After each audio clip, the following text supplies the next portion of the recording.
And if any of you on Zoom have figured out how to turn that irritating voice off, I'd like to know.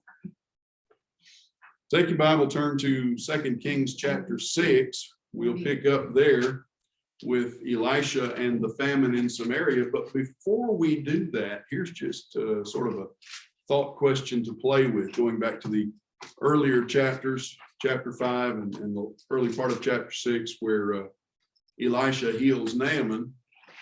God properly heals Naaman. Why would Elisha refuse to accept any kind of offering or payment from Naaman, do you suppose? We read in the New Testament, those who preach the gospel shall live of the gospel. You have the statements in both Old and New Testaments. The laborer is worthy of his hire. The ox that treads out the corn is not to be muzzled. Why would Elisha refuse any sort of payment? Do you have any thoughts about that? Go ahead, Jim. You're going to have to unmute yourself to speak. Oh, I know. I would think it would be because he wanted God to get the glory.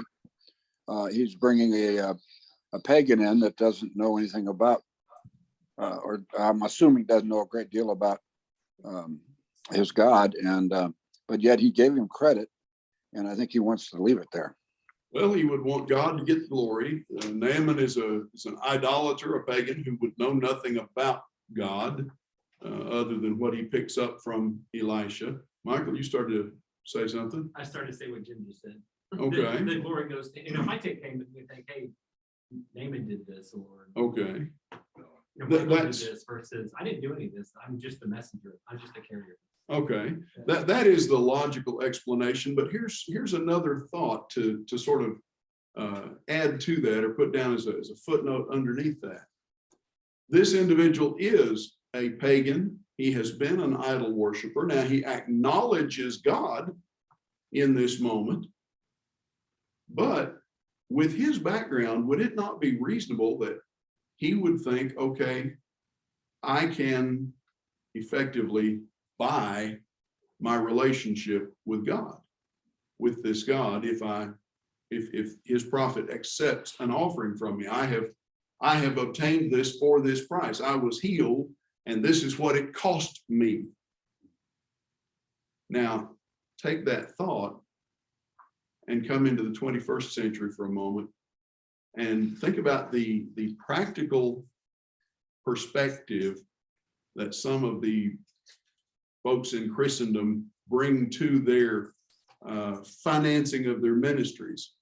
When I was a high school student, there was a prominent member of a local cult who used to stand in front of the post office putting in his required hours of witnessing every week with his little magazines in both hands, hailing everybody that came within range, trying to sell them, not give, but sell them those magazines. And his perspective expressed was the devil's had that money long enough, hand it over. How many folks in modern Christendom approach their religion with something of that kind of attitude? Sow your seed faith, however you want to describe it. Elisha gives Naaman no room to suppose that he had anything to do other than his submission with his salvation. Naaman did not purchase it. The only thing Naaman did was submit to the instructions given by Elisha. Elisha did not provide it. It came from God. On the other hand, Gehazi has rather a more modern perspective. Somebody's going to make something out of this. Might as well be me. And the fact that later Naaman brings up that I'm going to be going back home and a master will worship his God. Mm-hmm. He says, pardon me, pardon thy servant in this. So since I can't give you anything, at least pardon me. Yeah, he's asking for pardon as he goes and participates, however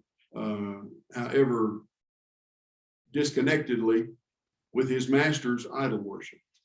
Interesting that he acknowledges that that would be something needing pardon. Could also, Go ahead, Jim. could also be an indication that of Elisha's confidence in God to give him everything that he needed. Might well be. He didn't really need to get paid to get his next meal and so forth. Well, God has certainly taken care of him thus far. Why does he need this? You know, you think about it, had he accepted what Naaman brought, that would have made him a wealthy man. Not just comfortable, but downright wealthy by those standards. And he didn't need that. Think about your status as a Christian. You may or may not have enough to get by comfortably in this world. But this world is not all there is there? Therefore, if you're a child of God, you're wealthy beyond imagining, aren't you? Benji, you start to say something? And one last thing, also the part where Naaman arrives and he says, I thought he would have came out and waved his hand over the spot and cheered. And it looks as though Elijah is just breaking him down and stripping him away from what he's used to. Okay. So that's one thing. Then he gets to the second thing, which is, no, you've been healed, but I'm not going to take anything from you. Yeah. Good point there. Elisha does not deal with Naaman on Naaman's terms or in the way that Naaman expects. And that certainly goes a long way once he humbles himself to the point that he's willing to go and try dipping 7 times in the Jordan. He's got nothing to lose. Once he humbles himself to that point, now Elisha has broken down his preconceptions and his superstitions to the point that he can begin to recognize the awesome power of God. We'll jump over into the second half of chapter 6, and now we're looking at Elisha and the famine in Syria. Remember that we left off with Ben-hadad having sent his army against Jehoram of Israel, and Elisha having diverted them, having them blinded, led them to Samaria, where Jehoram is ready to execute them, and Elisha says, no, sit them down, feed them, and send them home. And of course, that would make a profound impression on Ben-hadad, but not necessarily because of his own arrogance, not necessarily a positive one. So Ben-hadad comes back and besieges Samaria once again. Notice the intensity of the siege and the famine that it causes in verses 24 through 29. At verse 25, a great famine in Samaria as they besieged it. A donkey's head was sold for 80 shekels of silver. Now, a donkey is an unclean animal as far as food is concerned. And the head is the least edible part. Now, some of my ancestors used to think that calf brains and scrambled eggs was a great delicacy, and that frankly doesn't much appeal to me. I like scrambled eggs, but I think I'll pass on the calf brains. I have no desire to try donkey brains at all. And there's not much besides the ears and the lips and the tongue that you're going to get out of a donkey's head besides donkey brains. And think about the impact that a donkey brain might have on you if you ate it. They're not the most tractable animals around. Anyhow, how hungry do you have to be to eat a donkey's head? And then on top of that, he says the fourth part of a cab of dove's dung. Now, a cab is a dry measure. It equates to, roughly speaking, about a quart. So a fourth part's about a cup. Why would anyone gather dove's dung as a potential food source? That sounds absolutely disgusting, doesn't it? Aside from the fact that it's also unclean, there is a practical, logical explanation for that as a potential food source.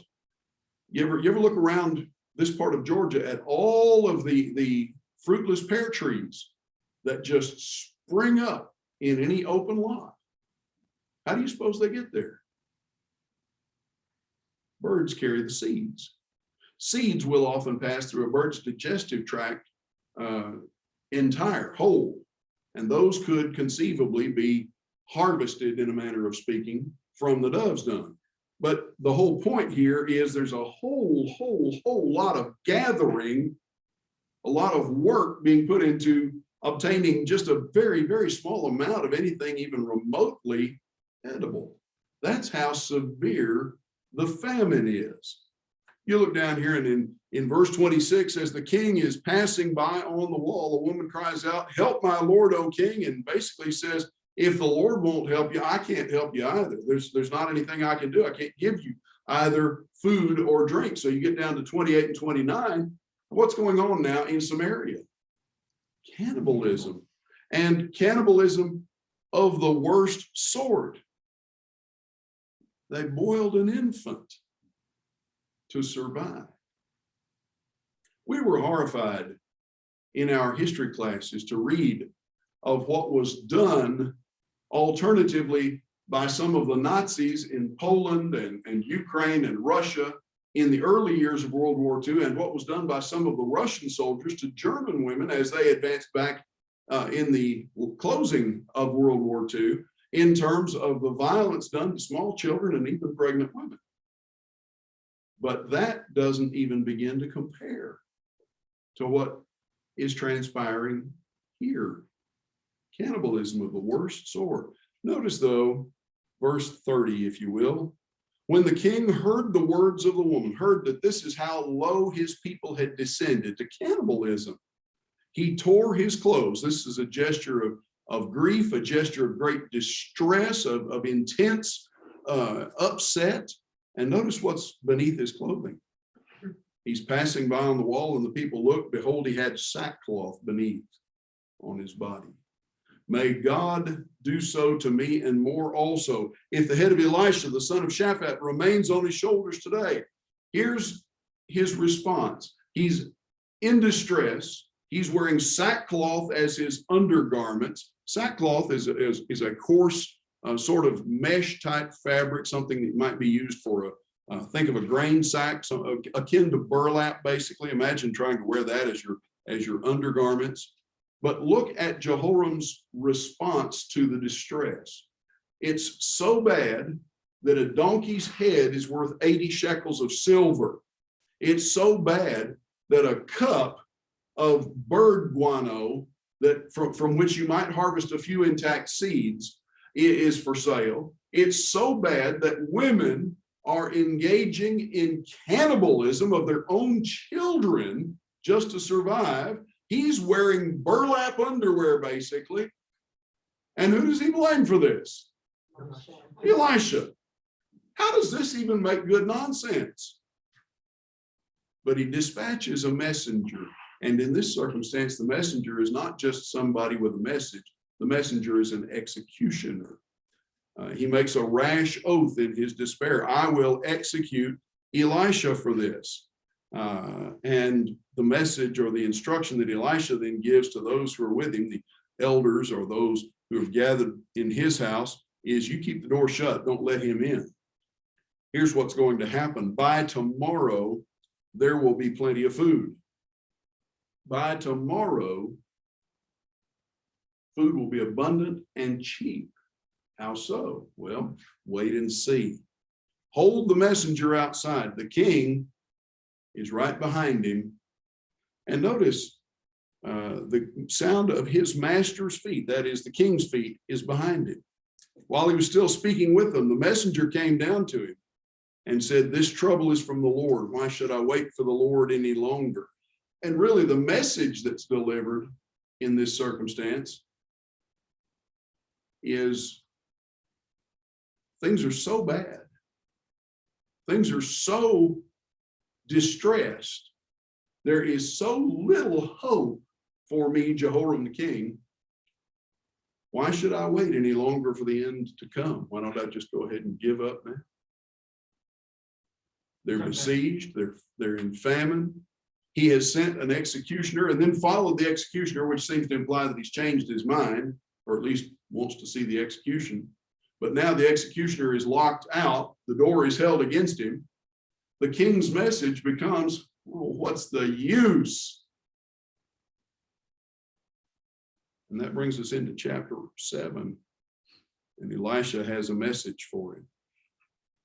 Food's going to be cheap. by this time tomorrow. Michael, you started to, Oh, Bring okay. something up. That's not ending his reign, that's ending his life. right, Okay.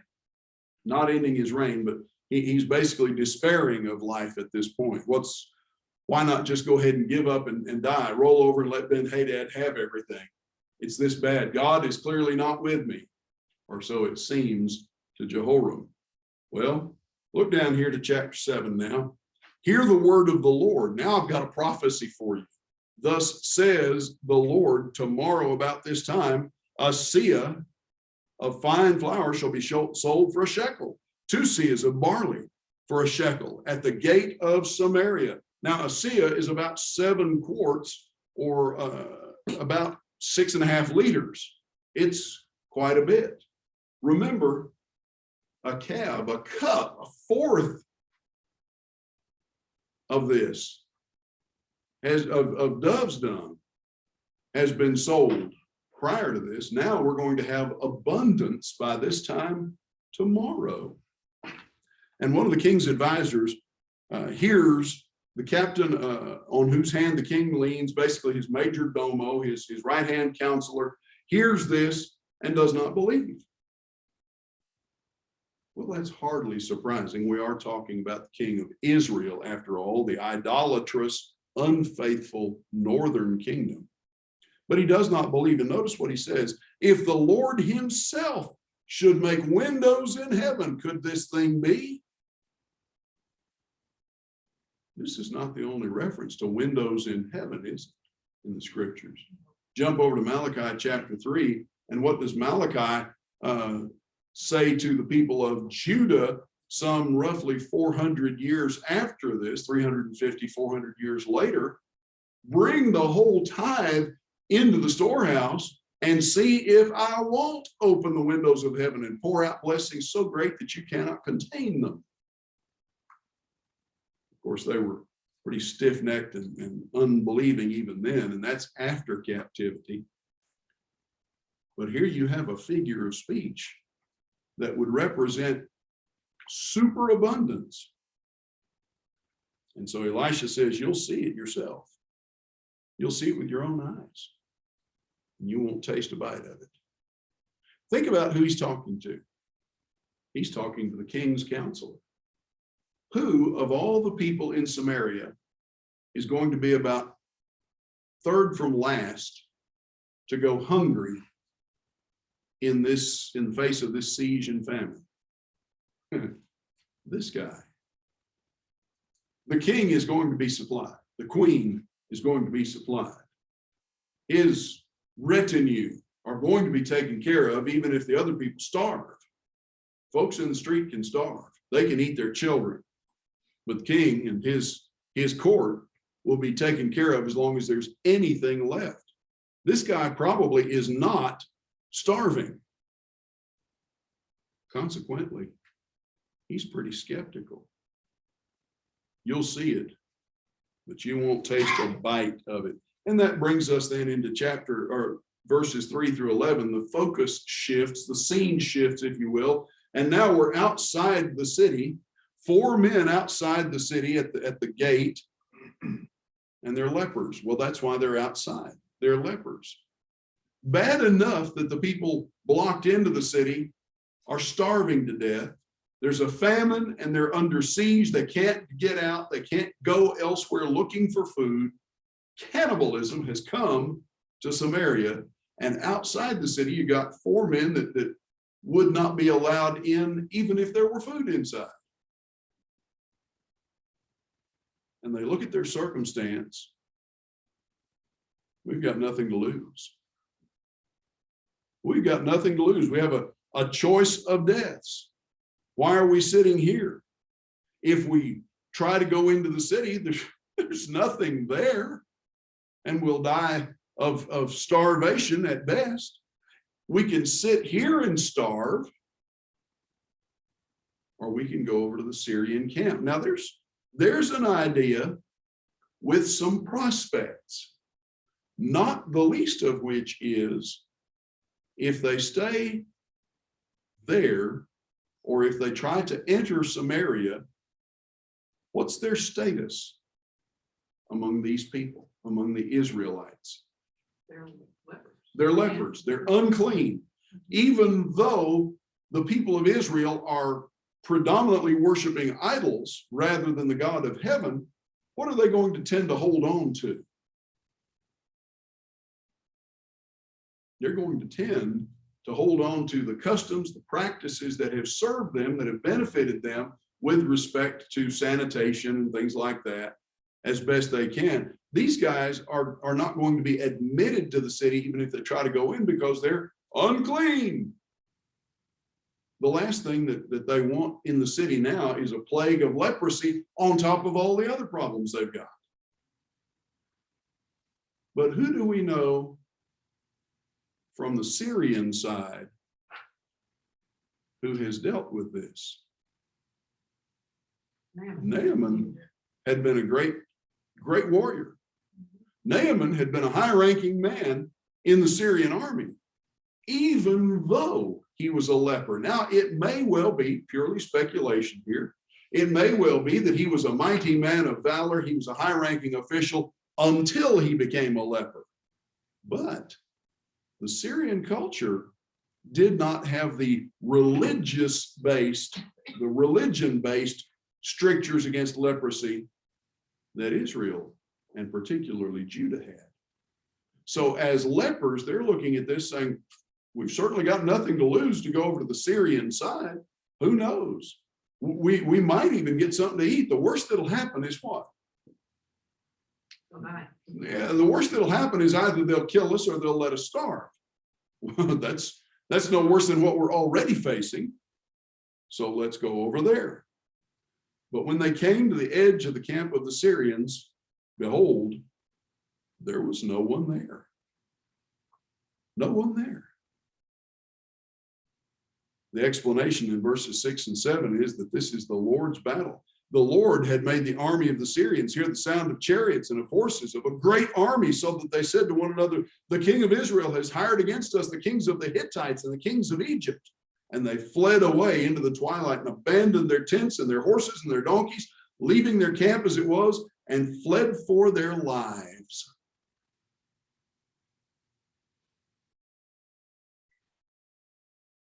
In 1836, in the swamps east of what is now Houston, Texas, Sam Houston, who had been a Tennessee senator to the federal government before moving to Texas, he for whom mispronounced Houston County is named, led an army of Mexican citizen rebels into the swamp against a Mexican army that had come to put down the rebellion. They were outnumbered over 2 to 1. They did not have any heavy artillery to speak of. They had been beaten and beaten and beaten and beaten by the Mexican army in every battle they had fought thus far. But when they went into the swamp at San Jacinto, they won. They captured the Mexican army almost intact because they went in at the time of the siesta in the late afternoon. They even captured Antonio Lopez de Santana, who was the Mexican dictator at the head of the army, who, by the way, later moved to New York City in an effort to start a business selling what he thought would be a replacement for rubber, which ultimately turned out not to be a viable replacement for rubber, but became the genesis of what the Wrigley Company would later make a fortune selling, chewing gum.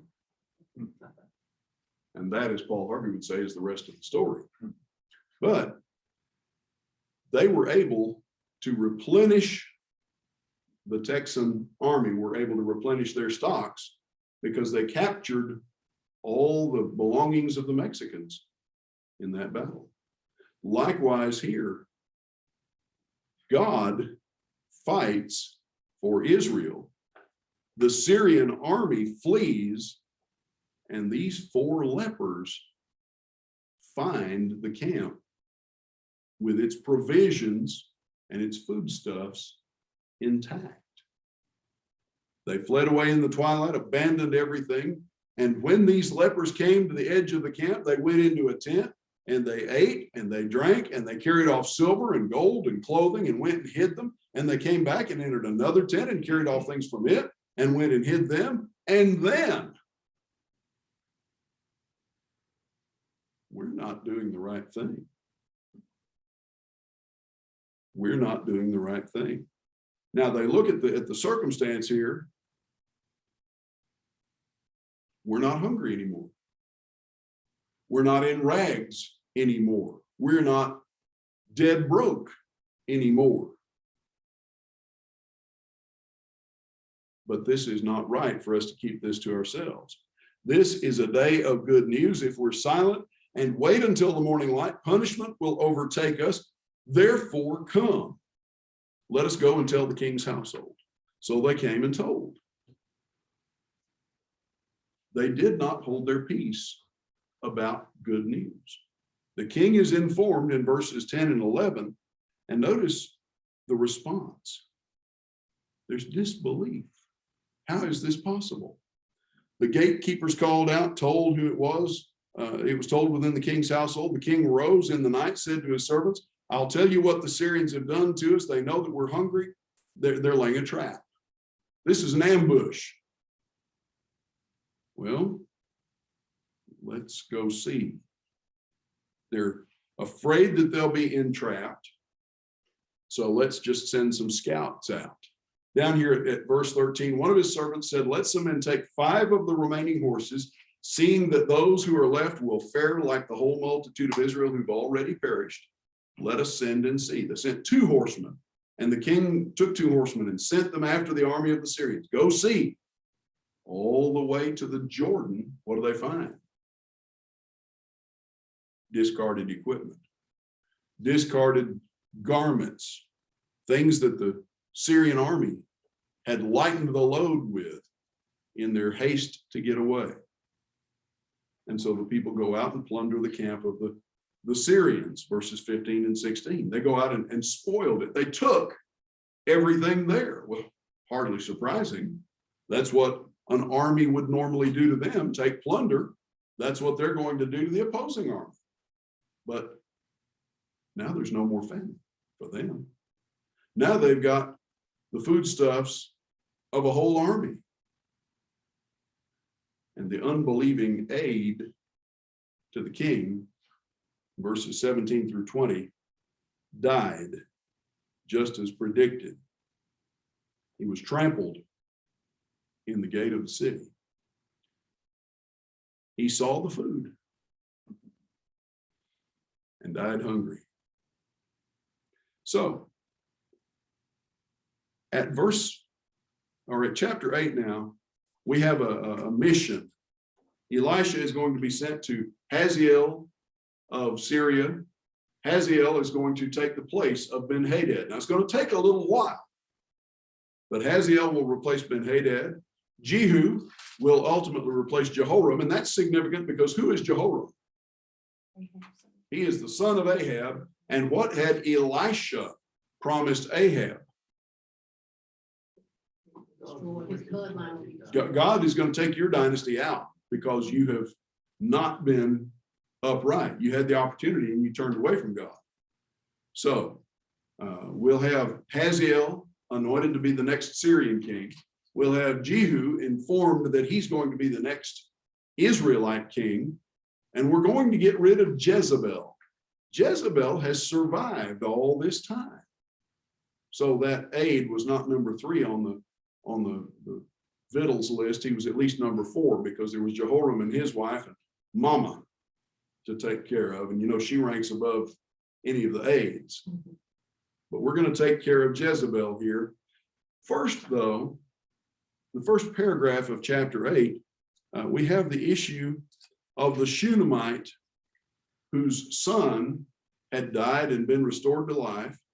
And now she has survived, but she still needs help. Elisha said to the woman whose son he had restored to life, "Arise, depart with your household, sojourn wherever you can, for the Lord has called for a famine, and it will come upon the land for 7 years." So she arose and did according to the word of the man of God. She went with her household and sojourned in the land of the Philistines for 7 years. And at the end of the 7 years, when the woman returned from the land of the Philistines, she went to appeal to the king for her house and her land. Her property is still hers, even though she has effectively abandoned it in order to escape the famine. This is not the first time that we have seen Israelites abandon their inheritance because of famine. Go back to 1 and 2 Samuel, go back before that, and who do we find in the days of the judges abandoning his territory, his inheritance in Judah? Naomi's husband and sons. And they go sojourn in the land of the Moabites. Why? Famine. Here's you an interesting little conundrum, an interesting thought. Why is there ever famine in the land of promise?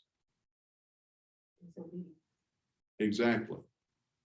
When the children of Israel are faithful to God, it is a land of plenty.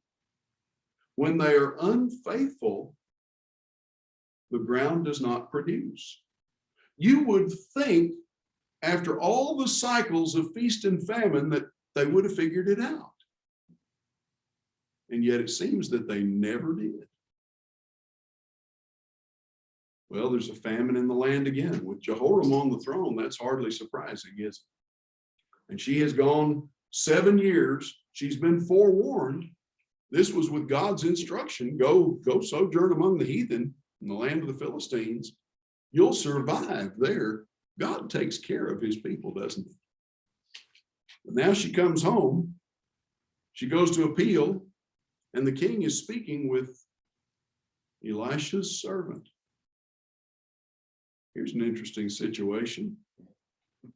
Gehazi, the servant of the man of God, tell me all the great things that Elisha has done. King's keeping pretty rough company here, isn't he? Because what do we know about Gehazi at this point? He's got leprosy. The king is associating with somebody that by rights, according to the law, he shouldn't even be in the presence of. But he wants to know about Elisha. Tell me about all the great things Elisha's done. While he's telling, here comes the woman, and she makes her appeal. He's telling about what Elisha has done for this woman. Lo and behold, here's the very woman I'm telling you about. She told him, the king appointed an official, restore all that was hers, together with all the produce of the fields from the day that she left until now. Well, the produce of 7 years of famine might not be a whole lot, but at least she got her land back.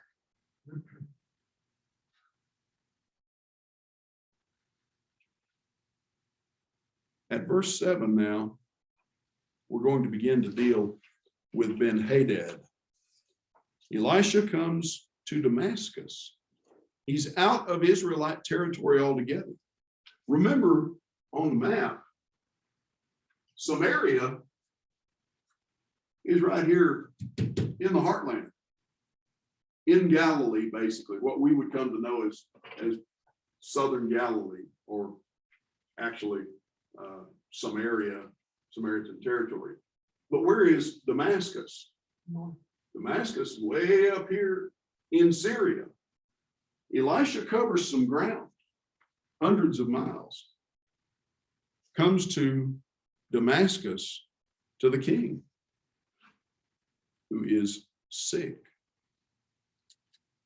Ben-hadad.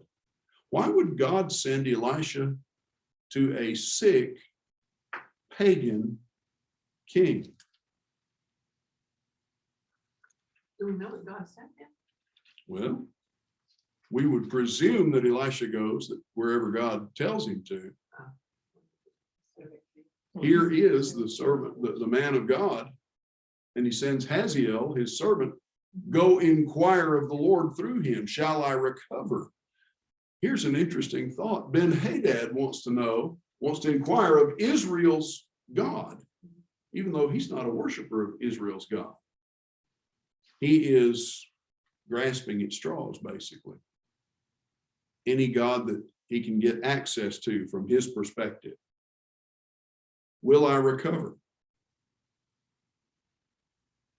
Hazael went to meet him, took a present with him, all kinds of goods of Damascus, 40 camel loads. Boy, if Elisha had accepted Naaman's gift and then accepted Ben-hadad's gift, he might well have outstripped Jehoram as the wealthiest man in Israel. 40 camel loads of goods. Shall I recover from this sickness? You shall certainly recover, but the Lord has shown me that you shall certainly die. Tell him he'll recover, but he's not going to. Why would Elisha tell this to Hazael?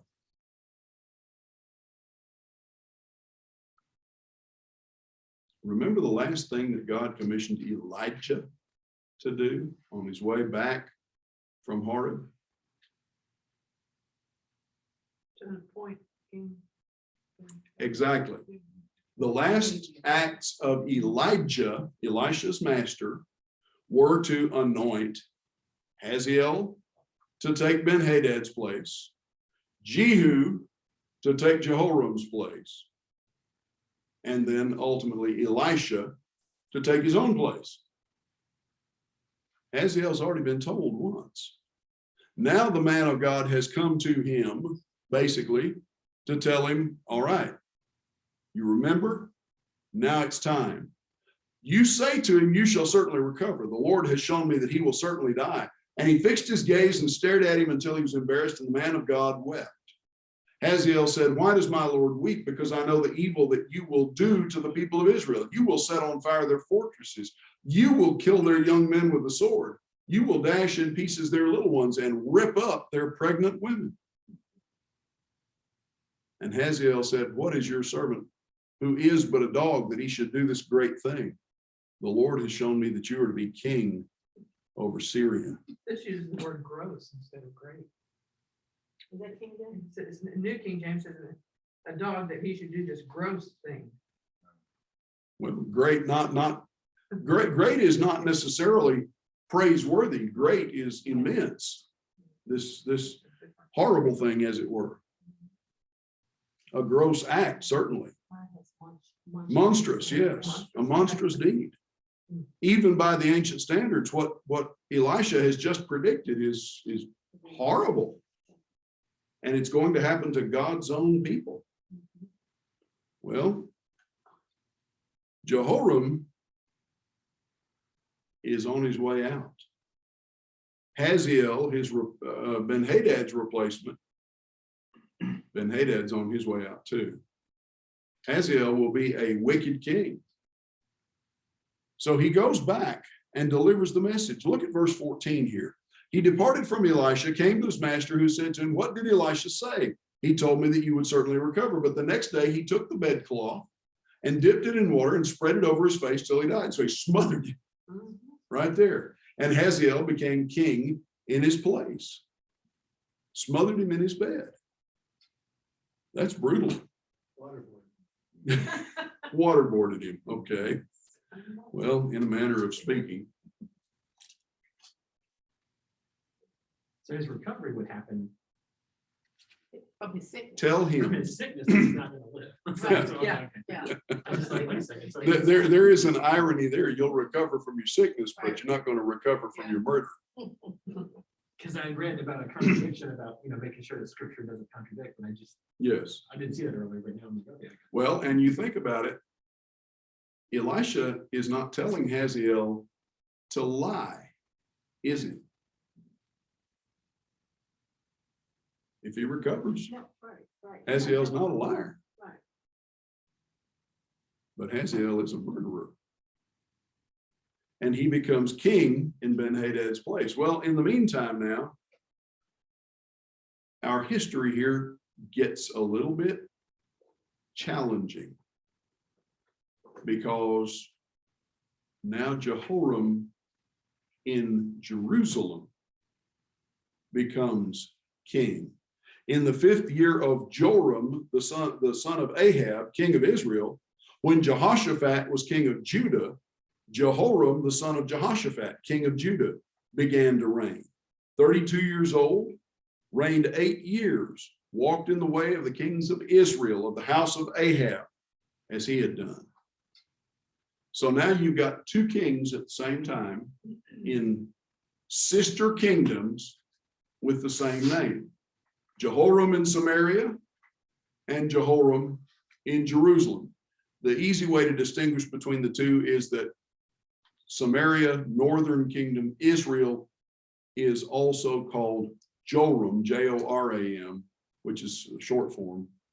And Jehoram in Jerusalem is usually called by his full name. Now, Jehoram in Jerusalem reigns for 8 years. You have a parallel in 2 Chronicles chapter 21, verse 5 down to verse 20. He is co-regent with his father, Jehoshaphat, for 2 years. This was not an uncommon situation for the crown prince to reign with his father in the last years of his father's reign. It was very common actually in the Assyrian and Babylonian empires, because they used the smaller kingdoms. They would set the crown prince over a smaller kingdom as a form of on-the-job training. In fact, the Assyrian empire that will rise in the next several years and conquer the Babylonian kingdom, the Neo-Assyrian empire, will present itself as the husband or the bridegroom to Babylon's bride, and the crown prince in several generations of the Assyrian ruler will actually be anointed as king in Babylon, while his father rules the whole empire. On the job training. Go ahead. Verse 16, so Jehoshaphat and Jehoram, you said they were both reigning at the same time? For 2 years. Okay, Yeah, we have a 2-year overlap okay. where Jehoshaphat is basically putting Jehoram to practical work, practical Okay. training. So you have 2 years of co-regency, and then Jehoshaphat's going to die. Well, Jehoram is no prize for Judah. Look over to Second Chronicles, chapter 21, and notice there what he does as soon as Jehoshaphat dies. 2 Kings chapter 21, 2 Chronicles, sorry about that, chapter 21, you pick up at verse 5. I'm going to go back one more page. At verse 5, Jehoram was 32 years old when he became king, reigned 8 years in Jerusalem, walked in the way of the kings of Israel, as the house of Ahab had done. The daughter of Ahab was his wife. Well, hello. Things just got a whole lot clearer, didn't they? Including even his name. He's kin, he's a cousin to Jehoram in Israel. But back up and notice at verse 4 in 2 Chronicles chapter 21. When Jehoram had ascended the throne of his father and was established, he killed all his brothers with the sword, and also some of the princes of Israel. So he is solidifying his place in the bloodiest, most brutal fashion. He is an evil man. He has no compunctions about killing his own brothers. And now you have a message here in 2 Chronicles 21, come down to verse 12, a message from Jehoram from Elijah. This goes back prior to all of these events. He made high places in the hill country of Judah, led the inhabitants of Jerusalem into whoredom, and made Judah to go astray. And a letter came to him from Elijah the prophet. Thus says the Lord, the God of David your father, because you have not walked in the ways of Jehoshaphat your father, or in the ways of Asa king of Judah, but have walked in the way of the kings of Israel, enticed Judah and the inhabitants of Jerusalem into whoredom, as the house of Ahab led Israel into whoredom, also killed your brothers of your father's house, who were better than you, Behold, the Lord will bring a great plague on your people, your children, your wives, all of your possessions, and you yourself will have a severe sickness with the disease of your bowels until your bowels come out because of the disease day by day. You're going to die a gross, nasty, stinky death. But notice who the message is from. Elijah's already gone. But here is a prescient letter addressed to a man who was not even close to being king at the time that Elijah left this life. God is going to strike the people with a plague, with a curse. Jehoram's family will be intimately affected by that. Jehoram is going to suffer personally. Jump down to 16 through 18. After all of this, now you have this little interlude. The Lord stirred up against Jehoram the anger of the Philistines and the Arabians who are near the Ethiopians. They came up to Judah, invaded it, carried away all the possessions they found that belonged to the king's house and his sons and his wives, so that no son was left except Jehoahaz, his youngest son. And then here comes the curse. After all this, the Lord struck him in his bowels with an incurable disease. In the course of time, at the end of 2 years, his bowels came out because of the disease. He died in great agony. And notice what it says about him. His people made no fire for him in his honor. They buried him in the city of David, but not in the tombs of the kings. He died and nobody mourned. Verse 20 says, and he reigned 8 years, and to no one's sorrow he departed. Yep. To no one's sorrow he departed. There you go. They were glad to be done with him. Well, we can relate to that in various ways as well. Go back to 2 Kings chapter 8, and now we have Ahaziah on the throne in Judah. Ahaziah takes his place the 12th year of Joram, the son of Ahab. And we're back to dating things by the northern kingdom. The 12th year of Joram, Ahaziah becomes king in Jerusalem, 22 years old, and reigns 1 year. His mother's name, Athaliah, a daughter of Omri, king of Israel. Well, there's more explanation. You've got more interweaving of the two kingdoms together. Jehoram's mother was related to Ahab, Jezebel. Ahaziah's mother is related to Omri, who's a later king. We'll get to him shortly, but he's an ungodly man as well. He walks in the way of the house of Ahab. Went with Joram, the son of Ahab, to make war against the Syrians, against Hazael. One of the things that stands out, at least to me, is that whenever an evil man is on the throne, especially in Jerusalem, it's true in Samaria as well, but especially in Jerusalem, they are dumb. They are all ego and no intellect, it seems.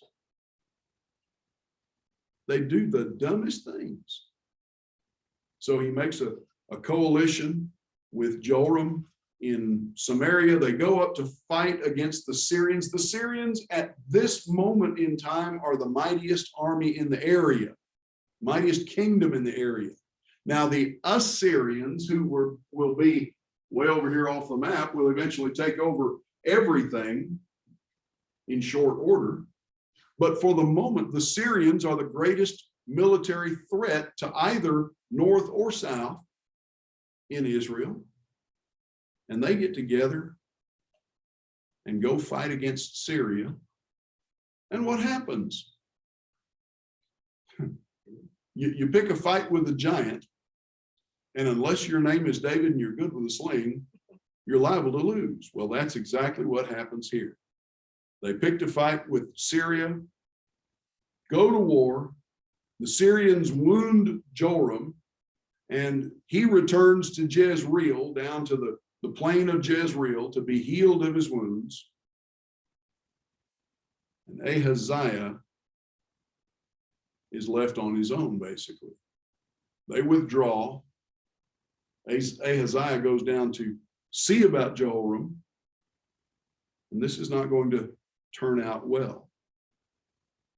You come into chapter 9, Ahaziah is in the wrong place at the wrong time with the wrong people doing the wrong things. And when you're in the wrong place at the wrong time with the wrong companions doing wrong, you pretty well deserve whatever comes to you. Look into chapter 9 now. Here we have Jehu making a conspiracy. Jehu is going to be anointed at this point. Elisha, the prophet, called one of the sons of the prophets, take this flask of oil, go to Ramoth Gilead, look for Jehu, the son of Jehoshaphat, son of Nimshi. This is not the son of Jehoshaphat the king. This is the son of a northern kingdom person named Jehoshaphat. Go in, have him rise among his fellows, lead him to an inner chamber, anoint him, and say, thus says the Lord, I anoint you king over Israel, and then get out of there. Open the door, flee, and do not linger. So he comes in. Where does he find Jehu? He's in the middle of a council of war with all the other generals. Jehu is a high-ranking official. He's a captain, a leader in Joram's army. Joram, in the meantime, is wounded, sick, and trying to recover. So the young man goes in, anoints him, carries out Elisha's instructions. Notice in verses 7 through 10, there are some additional instructions that were not stated in the beginning. Clearly, the man was told this. You shall strike down the house of Ahab, your master, so that I may avenge on Jezebel the blood of my servants, the prophets, and the blood of all the servants of the Lord. For the whole house of Ahab shall perish. I will cut off from Ahab every male, bond or free, in Israel. Make the house of Ahab like the house of Jeroboam, the son of Nebat, like the house of Baasha, the son of Ahijah. And the dogs shall eat Jezebel in the territory of Jezreel, and none shall bury her. Then he opened the door and fled. Wow. That's pretty specific, isn't it? You kill the king, you kill everybody related to him, basically, slave or free.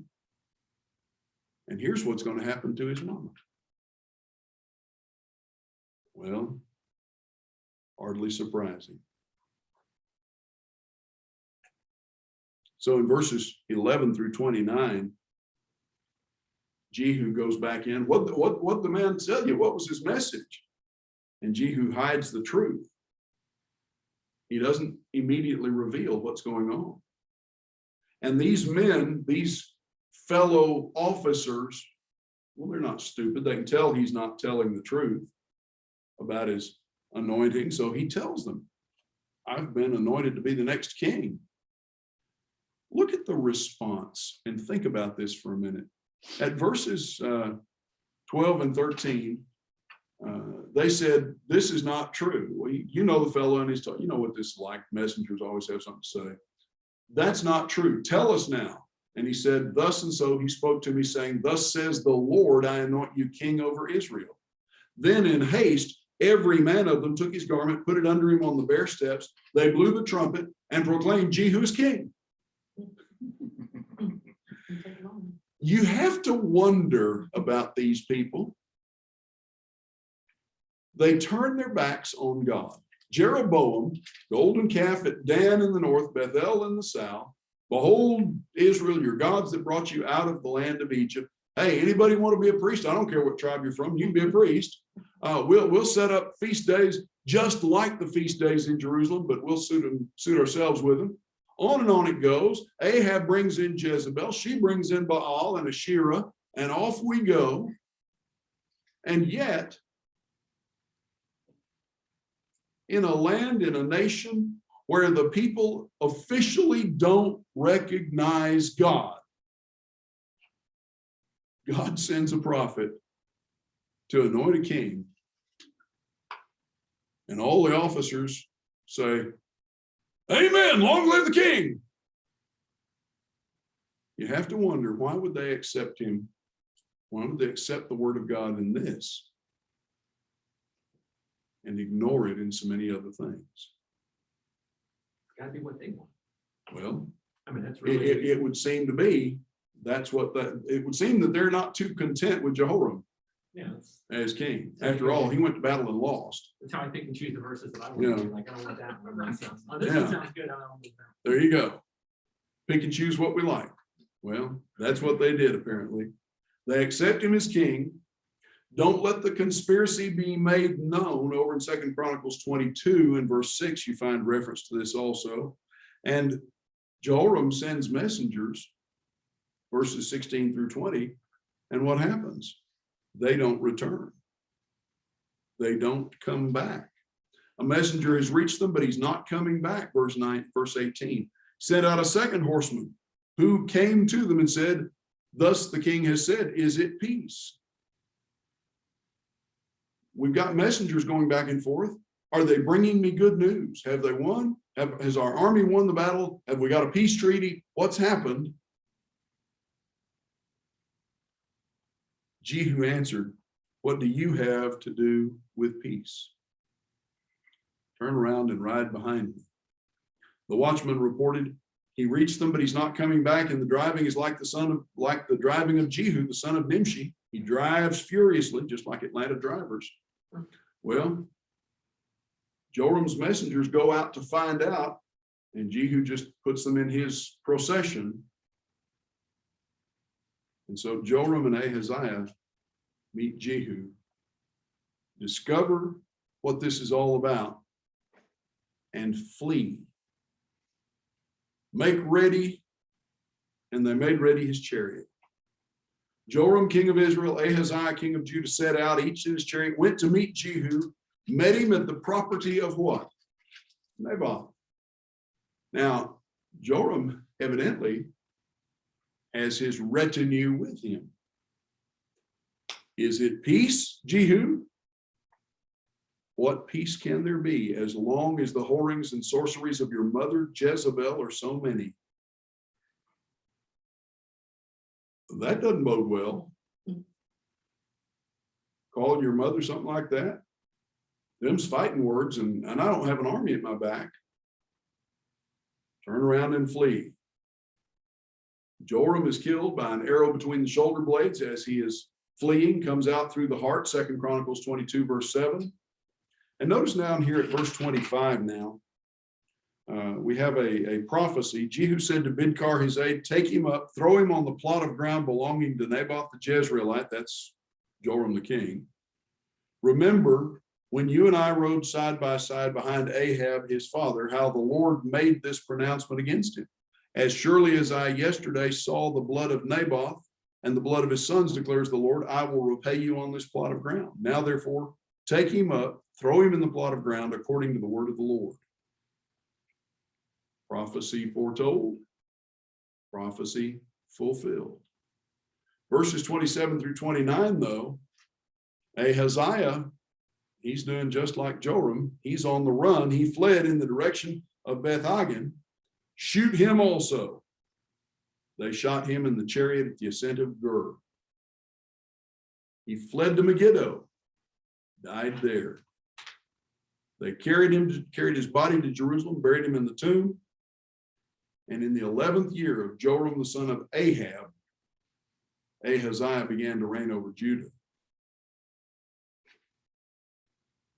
And now we're done with him. Well, that just leaves Jezebel.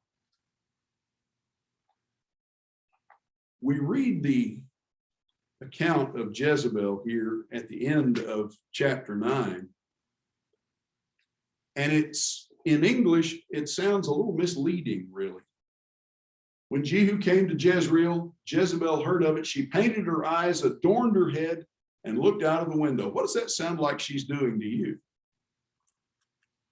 Trying to look pretty for somebody. Trying to look pretty for somebody.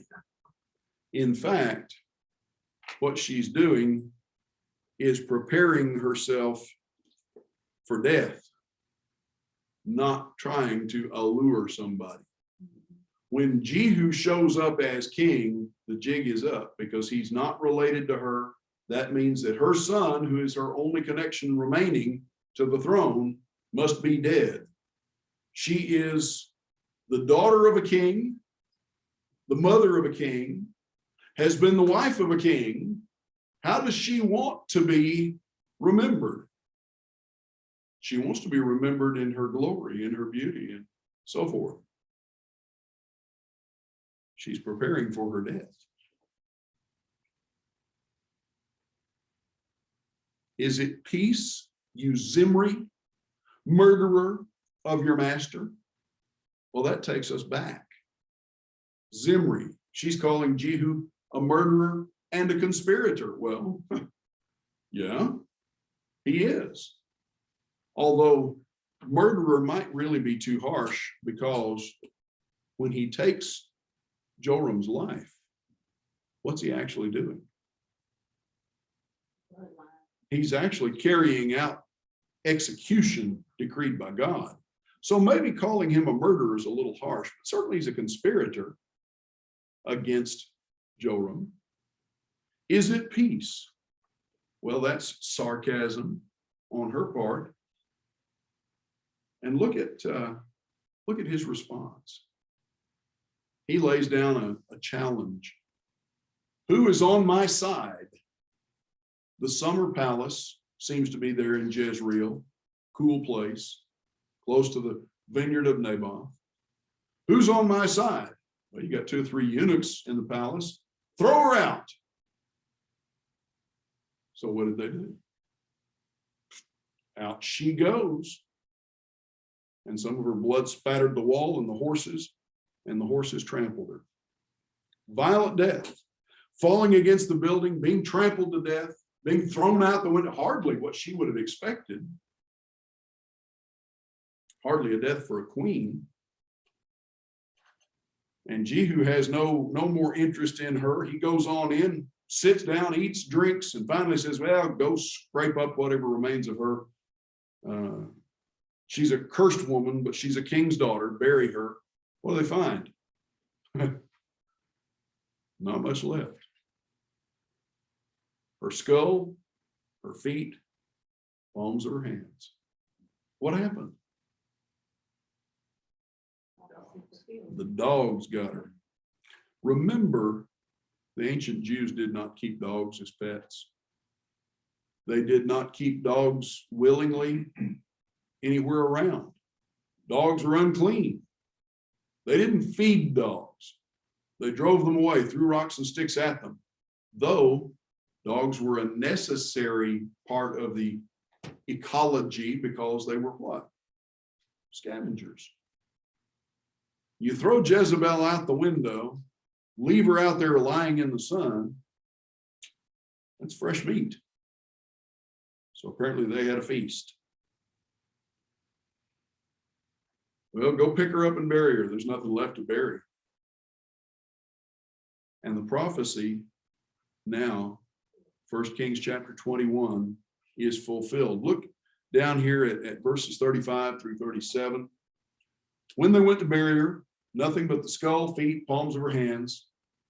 They came back and told him, and he said, this is the word of the Lord which he spoke by his servant Elijah the Tishbite. In the territory of Jezreel, the dogs shall eat the flesh of Jezebel. The corpse of Jezebel shall be as dung on the face of the field in the territory of Jezreel, so that no one can say, this is Jezebel.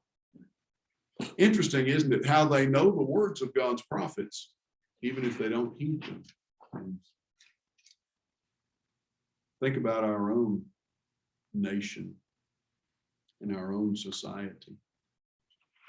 How many expressions do we find people still using that are rooted in the scriptures,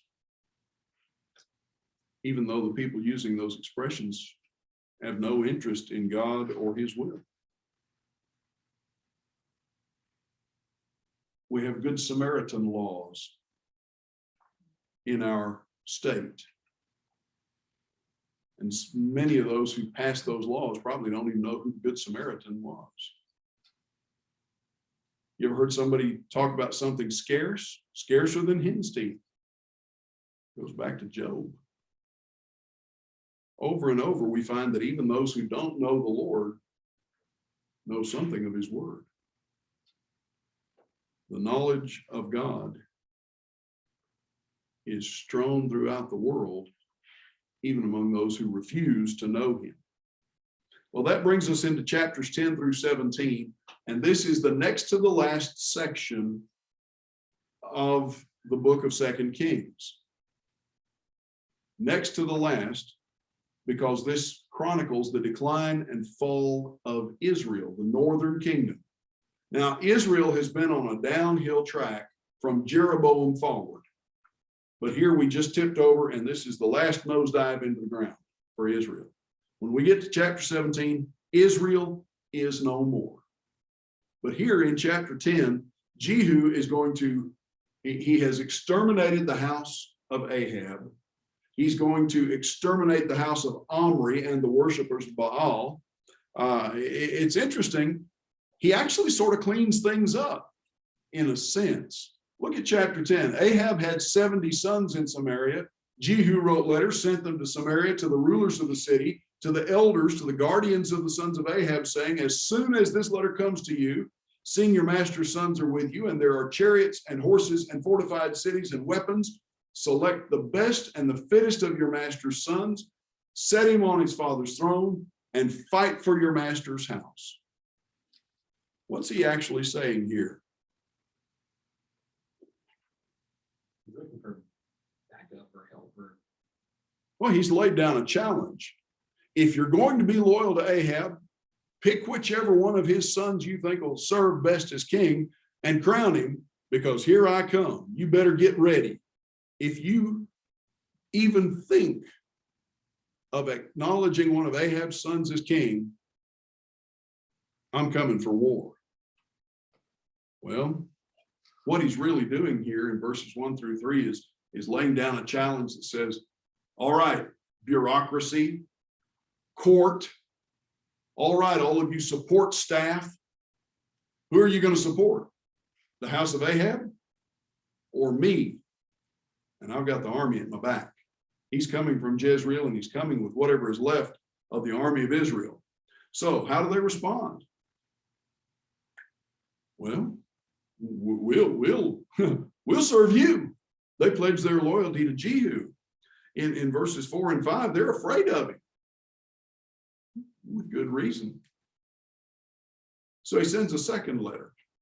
All right, if you're going to accept me as your ruler, here's your first act of faithfulness to me. Execute the 70 sons of Ahab, and they do. Look down here to verses 6 and 7.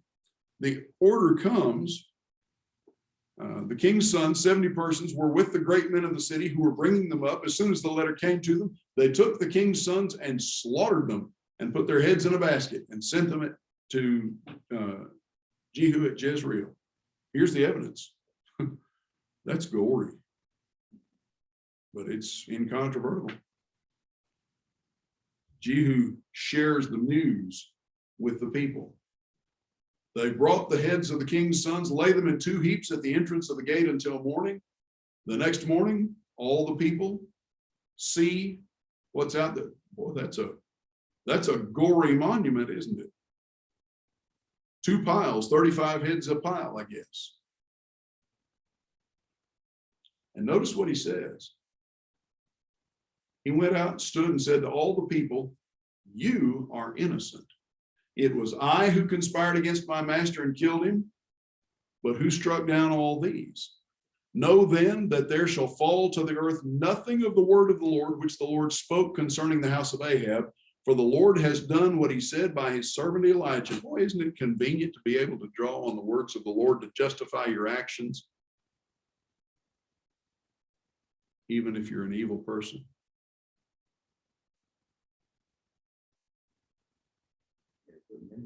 He had a good memory.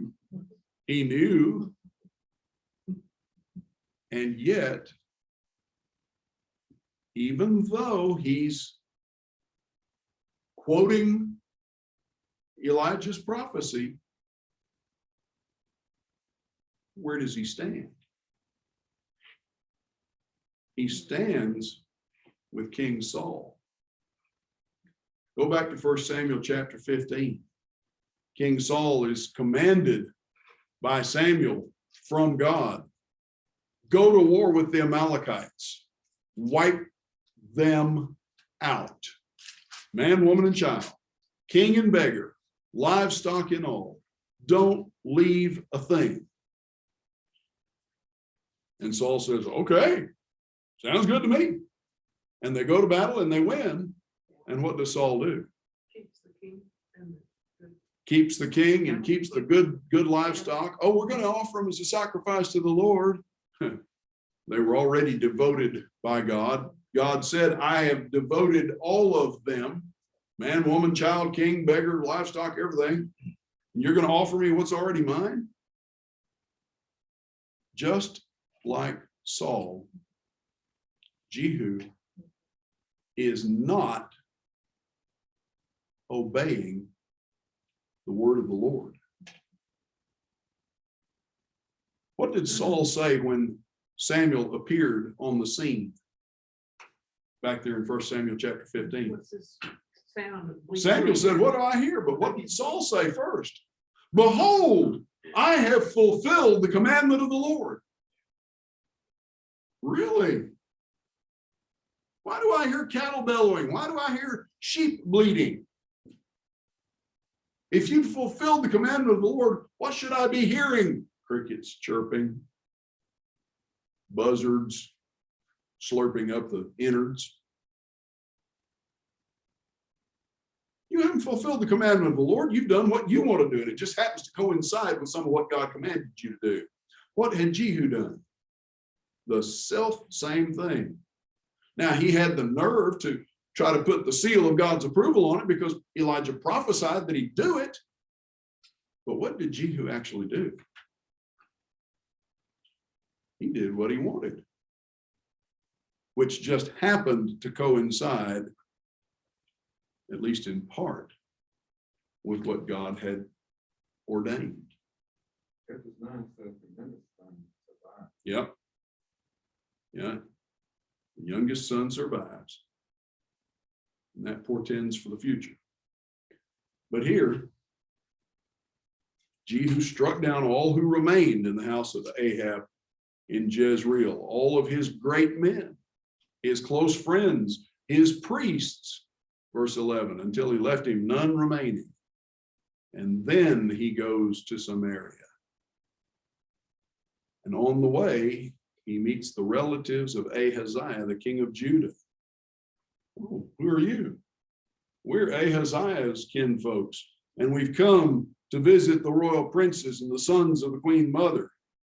Take them alive. And they took them alive and slaughtered them at the pit of Ben-hadad, 42 persons. He spared none of them. Wrong place at the wrong time. Wrong associates. Wrong intention. They were children of Ahab by concubines, brothers of Jehoram. They're executed also. Death to anyone who has any connection or lineage to the throne. Look over to Jeremiah chapter 35, verses 6 through 19, though, and what do we discover? Jeremiah chapter 35. You pick up at verse 5. I set before the Rechabites pitchers full of wine and cups and said, drink wine. They answered, we will drink no wine, for Jonadab, the son of Rechab, our father, commanded us, you shall not drink wine, neither you nor your sons forever. You shall not build a house, not sow seed, not plant a vineyard, et cetera, et cetera, et cetera. What does all this have to do? We have obeyed the voice of Jonadab, son of Rechab, our father, in all that he commanded us. To drink no wine all our days, ourselves, our wives, our sons, our daughters, don't build houses. They kept every detail of their father's commandments, where Jehu, like Saul before him, is keeping only those parts that suit him. Now, you continue on in chapter 10. What's the next stage of Jehu consolidating his reign? We're going to get rid of Jezebel's prophets, the prophets of Baal. Verses 18 through 28, he gathers together the prophets as part of his plot against them. The temple there has worshipers and prophets from one wall to the other. And the prophets, well, they're easy to identify. They're wearing prophets' vestments, priests' vestments, and so forth. Didn't Elisha kill the prophets? He killed the 450 on Mount Carmel, but she had more. So now we're going to get rid of the rest of them. Look down here at verses 22 and 23 in chapter 10. Jehu has assembled all the people. Ahab served Baal but a little. Jehu will serve him much more. Well, not really. So they bring them all together. In verse 22, bring out the vestments for all the worshipers of Baal. They brought out the vestments, and Jehu went into the house of Baal with Jehonadab, the son of Rechab, and said to the worshipers of Baal, search and see that there's no servant of the Lord here among you, but only the worshipers of Baal. And they went in to offer sacrifices and burnt offerings, and Jehu had stationed 80 men outside and said, the man who allows any of those whom I give into your hands to escape shall forfeit his life. As soon as he made an end of offering the burnt offering, he said to the guard and the officers, go in and strike them down. Do not let a man escape. All right.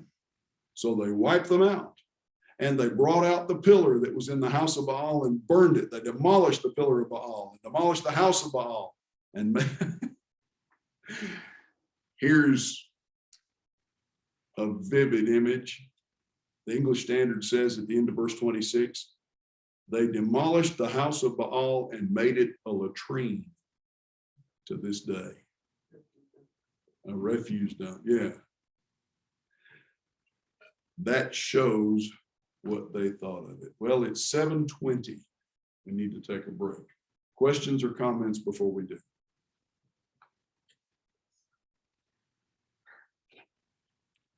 It's going to get fun here in just a minute. We're going to deal with Athaliah. Wicked one. Yeah. We will reconvene at 7:35. Restart the recording. Okay, let's kill Athaliah. We eliminated the prophets of Baal in 2 Kings chapter 10, and this is effectively the death of Baal in Israel. He's going to get some credit still from some of the future kings, but not to any great degree. And that takes us then to a change in the status of things in chapter 11. The last paragraph down here, verses 29 through 36, chronicles the reign of Jehu in Israel. Notice where he starts. He starts with false worship. He wiped out Baal from Israel, but did not turn aside from Jeroboam's idolatry. So he just plows right on in the national disgrace. And the Lord said, because you've done well in carrying out what's right in my eyes, done to the house of Ahab according to all that was in my heart, your sons of the fourth generation shall sit on the throne of Israel. So I'm not going to just wipe you out immediately. But look at verse 31. Jehu was not careful to walk in the law of the Lord. He did not turn from the sins of Jeroboam.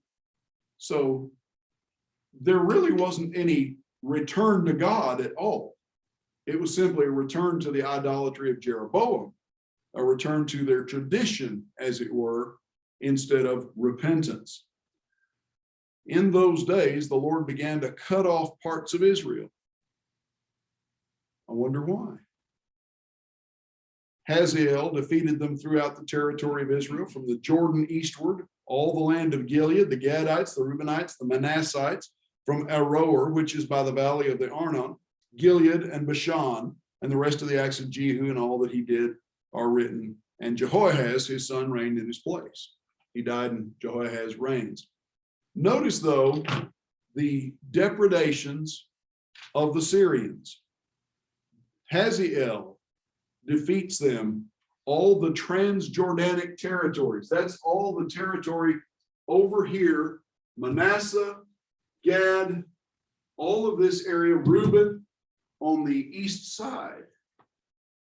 There's an interesting parallel between the dissolution of Israel and the dissolution of Judah. When the Babylonians come to take Judah into captivity, they do it in stages. And there are 3 stages. 606 BC, we find Nebuchadnezzar taking only the children of the nobles and the high-ranking officials, those people that basically would be an insurance policy to guarantee that the king remains loyal and obedient to Nebuchadnezzar. Well, they rock along about 7, 8, 9 years, and we find the king beginning to get a little obstreperous. And in 597, Nebuchadnezzar's army comes back to Jerusalem, and now they take basically all of the middle class and the trade class, the skilled tradesmen and so forth. Here we have, in the first carrying away, you had Daniel, a young man, and Hananiah, Mishael, and Azariah that go into Babylonian service. In 597, now you find Ezekiel, a priest and a prophet, being taken away into captivity. In both of these departures for Judah, they're not taken away as slaves in chains. They're deported and resettled in Babylonian territory, allowed to own property, allowed to operate their businesses or ply their trades, allowed to serve even in the Babylonian bureaucracy, as Daniel and his friends do. They are basically free. The only punishment they suffer is that they have to go live where they're told. They don't get to stay in their own country. It's not until we get to 586 that Nebuchadnezzar, because Zedekiah has just made a mess of things and been completely two-faced in dealing with Nebuchadnezzar. Now Nebuchadnezzar comes in and his army is going to wipe Jerusalem off the face of the earth, demolish the palace and the temple, and the folks that are captured in 586, the days when Jeremiah is actually imprisoned in Jerusalem under false pretenses, those people are marched away in chains to be sold as slaves on the block in Babylon. 3 stages. Well, what does that have to do with Israel? Israel's dissolution in 721 BC, when Samaria is destroyed, that's the 3rd of 3 stages of captivity for Israel by the Assyrians. Now here we see not the Assyrians, but the Syrians under Hazael already taking possession of the Transjordanic territories. Before everything is said and done, the Assyrians are going to come in and wrest that territory away. And then they're going to come back a few years later and they're going to take over basically all of the northern territories of Asher and Naphtali and Issachar and Zebulun. And then finally in 721, the Assyrians are going to come in and obliterate Samaria. And that's the end of Israel as a nation. But much like Nebuchadnezzar's destruction of Judah, the Syrians in their initial conquests are basically just going to relocate people. They're going to take the tribes of Zebulun and Asher and Issachar and Naphtali and some of Manasseh and so forth, and they're going to relocate them over here into modern day Iraq and Iran, and they're going to take people from those conquered territories and move them over here into the promised land. And we'll get to that. When they come in and conquer Samaria and Ephraim, and when they come knocking at the door of Jerusalem in the days of Hezekiah, then they're going to take the people that they capture into slavery. But there's an interesting parallel between the dissolution of Israel and the dissolution of Judah. And really, you see the beginnings of it right here, even though these are the Syrians, not the Assyrians. So we have the death of Jehu here at 2 Kings 10, verse 34. He slept with his fathers. Jehoahaz, his son, reigned in his place. The time that Jehu reigned over Israel in Samaria was 28 years. So he had a good long reign. Now, Athaliah, the mother of Ahaziah, the focus shifts back south in chapter 11. Ahaziah was murdered by Jehu. Athaliah, his mother, sees her opportunity. Now, let's remind ourselves, who is Athaliah?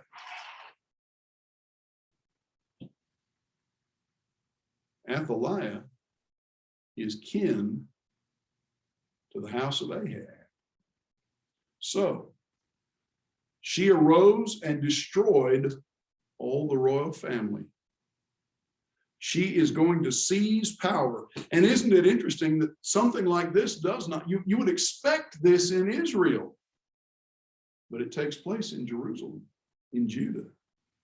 She is the only woman ruler in the history of either kingdom. Now, Jezebel arguably comes close, but she was never the sole ruler like Athaliah. And she has murdered, perhaps by her own hand in some cases, all the rest of her own family, the heirs to the throne. After all, get rid of all of them, who does that leave? Me. I can run things. Jehoshaphat is the wife of Jehoiada, and she saves alive one child. How does Athaliah not find him? Jehoshaphat, the daughter of King Joram, sister of Ahaziah, took Joash, the son of Ahaziah, stole him away from among the king's sons who were being put to death, put him and his nurse in a bedroom. How does Athaliah miss him? Does she lose count? Does she not know all of her own family? You look at the size of some of the families, it's very possible she doesn't know all of them, can't keep track of them. But this child is squirreled away. And bedroom in this context is not what we think of as a bedroom, a place where you have a bed to sleep in. It's actually a storage room. Think of it as a storage room for bedding. Basically, she squirrels him away in what we would think of as a linen closet or a mattress storage area. About the last place that the queen would look. They hid him there for 6 years. Well, he's just a youngster. He remained with her 6 years, hidden in the house of the Lord, while Athaliah reigned over all the land. Now, the parallel is over in 2 Chronicles chapter 23, verses 1 through 11. At the end of the 6 years, they're going to bring him out. The 7th year, Jehoiada brought the captains of the Carites and the guards, had them come to him in the house of the Lord, made a covenant with them, put them under oath in the house of the Lord, and showed them the king's son. And he commanded them, this is the thing you shall do. 1/3 of you, those who come off duty on the Sabbath and guard the king's house, another third being at the gate Sur, and a third at the gate behind the guards, shall guard the palace. 2 divisions of you which come on duty in force on the Sabbath and guard the house of the Lord on behalf of the king shall surround the king, each with his weapons in his hand. Whoever approaches the ranks is to be put to death. Be with the king when he goes out and when he comes in. Now you think about this, that's got to be intimidating in a sense for the kid, for the king, because he is just a child at this point. These are priests, though, and their loyalty, once they have taken an oath, is to the king.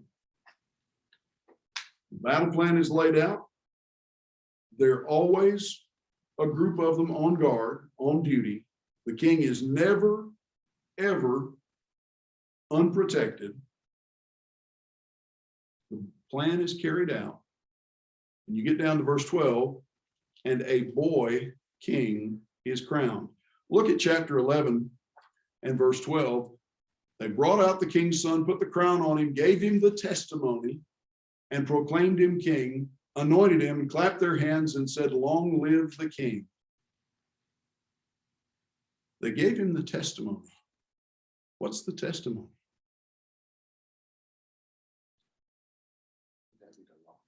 That would be a copy of the law. That would be a copy of the word of God. Now, why would they give him a copy of the word of God? Athaliah is not using it. Well, yeah, Athaliah certainly is not using it. It appears she's trying to demolish it, dispose of it. Wasn't it a custom? Not a custom, but It's not a custom. it's a law. It's a Or they think law. it's the king, isn't it? The king has to have a copy of it because what is one of his fundamental responsibilities? No, even before you get to that, To follow himself. well, he's supposed to follow it, but he's got to have a copy of it because one of his responsibilities is to make a copy of it with his own hand. He's supposed to copy out his own personal copy of it. Deuteronomy 17. There you go, Deuteronomy 17. Okay. It does appear that perhaps a lot of them did not do that. At least we don't have any record that they did. But they gave him a copy of the testimony. Consider who is going to be his chief advisor as a youngster. This is Jehoiada, the high priest, basically. Athaliah hears what's going on. Here's the king presented, goes to the house of the Lord. She sees him standing by a pillar. And what's her perspective on this? All the people are rejoicing, and she's out here squalling what? Treason! Treason! That's rich, coming from a woman who has betrayed everything that she should have represented and protected and cherished. So it's Jehoiada the priest who commands, bring her out and put to death anyone who follows her. Execute anybody that supports her. Let her not be put to death in the house of the Lord. They laid hands on her. She went through the horses' entrance to the king's house. It didn't even get to go in the front door. And there she was executed. So we dispose of Athaliah. She had no right to do what she did. She is removed. Anyone who would help her is under sentence of death as well. And here, in effect, in verses 17 through 21, the Lord is crowned in a manner of speaking, and Baal is removed. Look at verse 17. Jehoiada made a covenant between the Lord and the king and the people, that they should be the Lord's people, and also between the king and the people. Then all the people of the land went to the house of Baal and tore it down, his altars, his images, they broke in pieces. They killed Mattan, the priest of Baal, before the altars. The priest posted watchmen over the house of the Lord, and he took the captains, the Kerites, the guards, and all the people of the land, and they brought the king down from the house of the Lord, marching through the gate of the guards to the king's house, and he took his seat on the throne of the kings. The people of the land rejoiced, and the city was quiet after Athaliah had been put to death with a sword at the king's house. So basically, what they do at the instigation of Jehoiada is they make a covenant, they renew a promise that the Lord will be God. Athaliah has tolerated, perhaps ordered the worship of Baal, Not anymore here. Now we're going to worship the Lord. You pick up down at verses 19 and 20, Jehoash is king, and he's 7 years old. He was an infant when they stole him away and put him into hiding. He's 7 years. What does a 7-year-old know about running a kingdom? Nothing, really. But what are we going to find in chapter 12 and over in 2 Chronicles chapter 24? As long as Jehoiada lives, the priest, Joash does well. Jehoash, this young man, turns out to be a good king, a godly king for most of the time. In the 7th year of Jehu, Jehoash began to reign. He reigned 40 years in Jerusalem. His mother's name was Zebiah of Beersheba, and he did what was right in the eyes of the Lord all his days because Jehoiada the priest instructed him. Now, the high places are not taken away. The people continue to sacrifice and make offerings there. The sacrifices and the offerings there are not to Baal, they're to the Lord. The same old misbegotten worship that has gone on and gone on and gone on through generation after generation. God tolerates a lot, though it's not according to his instructions. The people, for all their repentance and oath and promises and so forth, they still continue in their own way. We'll pick up at verse 4 in chapter 12, or go over to 2 Chronicles chapter 24 and look at verse 4. Here we have the repairing of the temple, and verses 4 and 5 tell us about the need for repair. You pick up at verse 4, Jehoash said to all the priests, all the money of the holy things that's brought into the house of the Lord, the money for which each man is assessed, that would be the half shekel, and the money for the assessment of persons, the money that a man's heart prompts him to bring, that would be free will offerings, let the priests take each from his donor and let them repair the house wherever any kind of repairs is discovered. We'll flip over to 2 Chronicles for just a minute, chapter 24, and notice there a little more detail about this circumstance. 2 Chronicles chapter 24, Jehoash decided to restore the house of the Lord. He gathered the Levites and the priests and said, go out to the cities of Judah, gather from all Israel money to repair the house of your God from year to year. See that you act quickly. But guess what? The Levites did not act quickly. The king summoned Jehoiada the chief and said to him, why have you not required the Levites to bring in from Judah and Jerusalem the tax levied by Moses, the servant of the Lord, the congregation of Israel for the tent of testimony? The sons of Athaliah, that wicked woman, had broken into the house of God and had used all the dedicated things of the house of the Lord for the Baals. That's why they needed to repair it. It had been defaced. It had been vandalized. The king commanded, they made a chest, set it outside the gate of the house of the Lord, and proclamation was made throughout Judah to bring in for the Lord the tax that Moses, the servant of God, laid on Israel in the wilderness. Notice, though, that's not the end of the story. All the princes, all the people rejoiced, brought their tax, dropped it in the chest until they had finished or until it was full. And whenever the chest was brought to the king's officers by the Levites, when they saw there was much money in it, the king's secretary and the officer of the chief priest would come and empty it and return it to its place. Thus they did day after day and collected money in abundance. The king and Jehoiada gave it to those who had charge of the work of the house of the Lord. They hired masons and carpenters to restore. And while they were engaged in the work, that labored and the repairing went forward in their hands, they restored the house of God to its proper condition, strengthened it. And when they'd finished, they brought the rest of the money before the king and Jehoiada, and with it were made utensils for the house of the Lord, both for the service. So they put things to rights. It took a while. Vandalism takes a while to straighten out. And that's what had taken place here.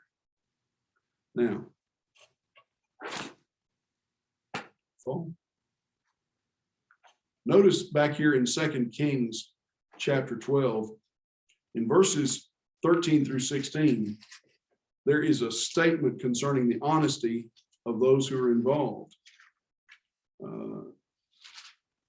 Verses 13 through 16, there were not made for the house of the Lord basins of silver, snuffers, bowls, trumpets, vessels of gold or silver. That was given to the workmen who were repairing the house of the Lord with it. And notice verse 15, they did not ask an accounting from the men into whose hand they delivered the money to pay out the workmen, for they dealt honestly. The money from the guilt offerings, the money from the sin offerings was not brought into the house of the Lord. It belonged to the priests. So we're putting things back in order, not just in the physical restoration of the house of the Lord, but even the priests are now getting their portion again, which they were entitled to since they don't have a land inheritance. Things are beginning to be put to right. Jehoiada is going to live an uncommonly long time. If you flip back over to 2 Chronicles 24, you find in verses 15 and 16, he's 130 years old when he dies. Now, go back to Genesis, and that's not a particularly long time. Even down to the days of Joshua, that's not terribly long. But for this era, it's quite long. And you notice what happens after Jehoiada dies. 2 Chronicles 24 in verses 17, 18, and 19. Now, Jehoash and Judah begin to dabble, shall we say, with idolatry. Look at verses 17, 18, 19 here. After the death of Jehoiada, the princes of Judah came and paid homage to the king, and the king listened to them. And they abandoned the house of the Lord, the God of their fathers, served the Asherim and the idols, and wrath came upon Judah and Jerusalem for this guilt of theirs. Yet he sent prophets among them to bring them back to the Lord. These testified against them, but they would not pay attention. Joash was accustomed to having strong counselors. Jehoiada had been his counselor all these years. When Jehoiada is out of the way, some of the elders, some of the prominent men, step in to fill his role. Apparently, Joash was not careful about who he allowed to take Jehoiada's place. And it was their instigation to help lead him astray. Now come back over here to 2 Kings chapter 12, and in verses 17 and 18, Hazael, the Syrian, comes knocking at the door of Jerusalem. He's conquered Gath in the Philistine territory. He goes up to Jerusalem. He set his face to Jerusalem. And what does Joash do? He ransacks the house of the Lord, the temple treasury, ransacks the palace treasury, took all the sacred gifts of Jehoshaphat and Jehoram and Ahaziah and all the stuff that the kings had dedicated, his own gifts, and he bought off Hazael with them. He doesn't attack Jerusalem. That's, from a political point of view, perhaps that makes good sense. Judah is a small kingdom. Judah is not strong. But that was foolish on Joash's part. Flip over to 2 Chronicles 24 again and pick up down here at verse 23. At the end of the year, the army of the Syrians came up against Joash, came to Judah and Jerusalem, destroyed all the princes of the people from among the people, sent all their spoil to the king of Damascus. Though the army of the Syrians had come with few men, the Lord delivered into their hand a very great army. Why? Judah had forsaken the Lord, and they executed judgment on Joash. They departed from him, leaving him severely wounded, and his servants conspired against him because of the blood of the son of Jehoiada the priest, and killed him on his bed. So you have here an assassination in Judah. Assassination, regicide in Israel is fairly common. It's almost a national sport in Israel. But now you have assassination in Judah. And it's because of Joash's ungodliness at the end of his life. That does not bode well for him, does it? On the eternal stage. So Joash dies. His servants arose, made a conspiracy, struck down Joash in the house of Millo on the way that goes down to Silla. It was Yazakar, the son of Shimeath, Jehozabad, the son of Shomer, his servants, who struck him down so that he died. They buried him with his fathers in the city of David, and Amaziah, his son, reigned in his stead. Now you find Amaziah at the end of 2 Chronicles 24, going into chapter 25. Amaziah worships, well, let's get to Amaziah here. The 23rd year of Joash, the son of Ahaziah, this is Joash in Judah.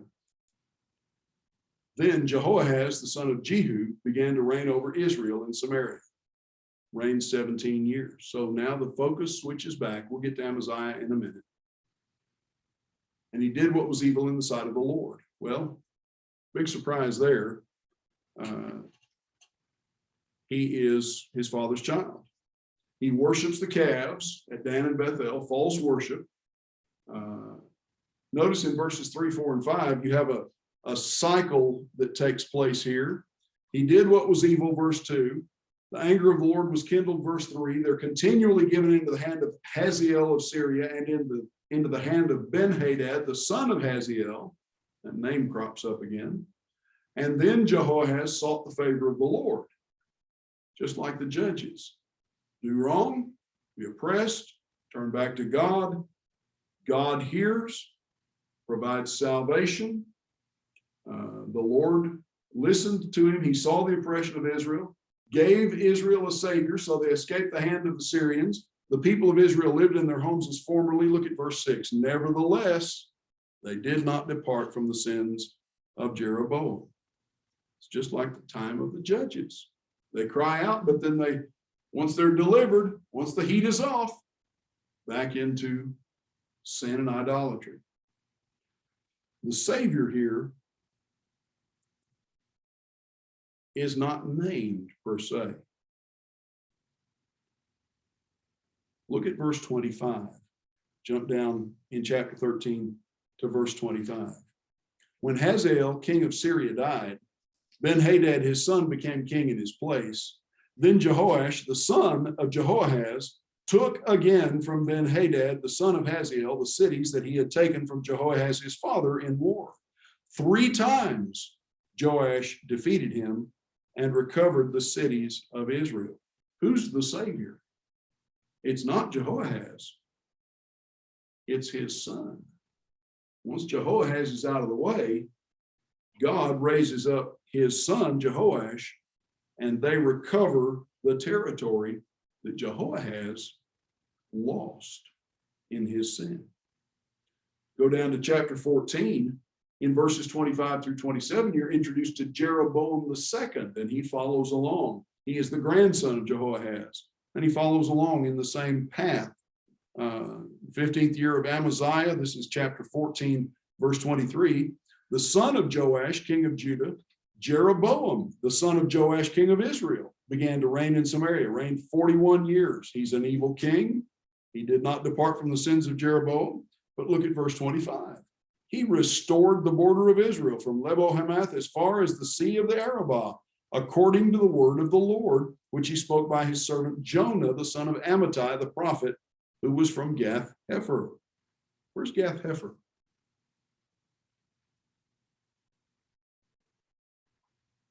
I'll show you. Those of you online probably can't see clearly, but Gath-hepher is right here. The Sea of Chinnereth on the Jordan River is what we know as the Sea of Galilee. Gath-hepher, southwest of what we would call the Sea of Galilee, was literally just about a mile, maybe a little over a mile, just over the ridge, as it were, from the site of what would become Nazareth. In his confrontation with the scribes and the Pharisees, one of the things alleged by them against those who support Jesus is what? You search out and see, no prophet comes from Galilee. Guess what? Not only does Jonah, the son of Amittai, hail from Galilee, but he basically comes from Jesus's hometown. Their allegation against Jesus was false, and they had to ignore their own history to make that claim. Well, come back over here and let's talk about Jehoash and successors.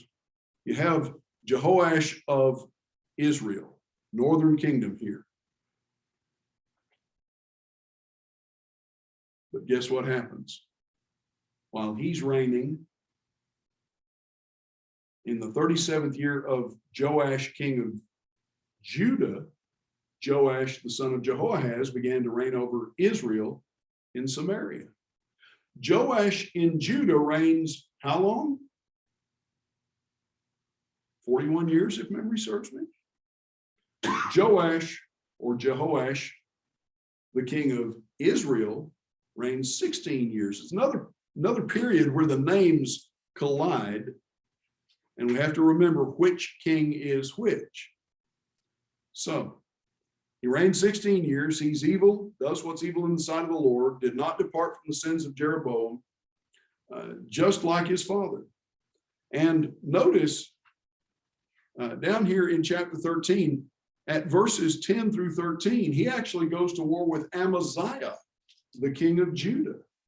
The rest of the acts of Joash, all that he did, the might with which he fought against Amaziah, king of Judah, they're not written in the book of the Chronicles of the Kings of Israel. Joash slept with his fathers. Jeroboam sat on his throne. Joash was buried in Samaria with the kings of Israel. So we have a period of what we would consider civil war at some point between Israel and Judah. Hardly surprising, given that Jehoash in Israel is a military king. What's his claim to fame in Israel? He's recovered territory that the Syrians had taken away. Jeroboam, his son, who in their right mind would name a child Jeroboam? Well, think about who these people are worshiping. These people are worshiping the idols that the original Jeroboam set up. So in Israel, in this day, in the 8th century, the 700s BC, Jeroboam is not a name that has an evil connotation. It's the name of the king that set them on the path of their gods. Hardly surprising then that his name crops up among those who would eventually sit on the throne, though there's no relationship between the two Jeroboams. They're completely different dynasties. But it's not a bad name in their book. So Jeroboam II becomes king and reigns in Israel. In the meantime, flip over to 2 Chronicles 24 again for just a moment and look at verses 20 through 22. You have this little vignette where Joash, the king, the Spirit of God clothed Zechariah, the son of Jehoiada, the priest. He stood above the people and said to them, "Thus says God, why do you break the commandments of the Lord so that you cannot prosper? Because you have forsaken the Lord, he has forsaken you." Now, Jehoash, the king of Judah, is still on the throne at this point. And what do the people do? They conspired against Zechariah, stoned him with stones in the court of the kings of the house of the Lord by the command of the king. Joash goes from being, while Jehoiada lived, a good king to instigating murder against Jehoiada's son for preaching a message that he didn't like. But notice what it says here at verse 22. Thus Joash the king did not remember the kindness that Jehoiada, Zechariah's father, had shown to him, but killed his son. And as he was dying, he said, may the Lord see and avenge. Little different perspective than Jesus on the cross or Stephen being stoned, isn't it? It was an unjust act all the way through.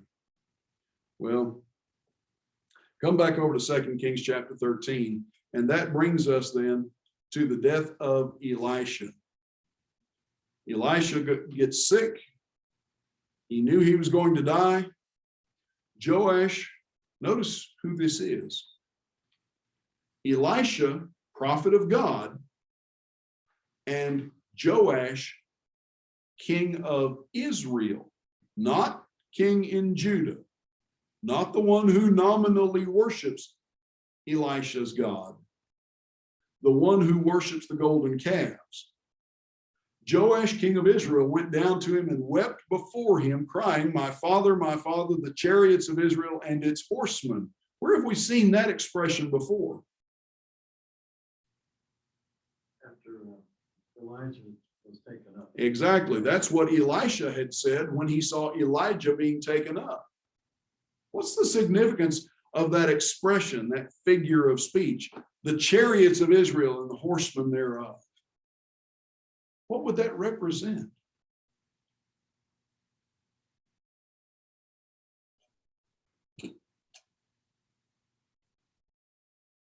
Any ideas?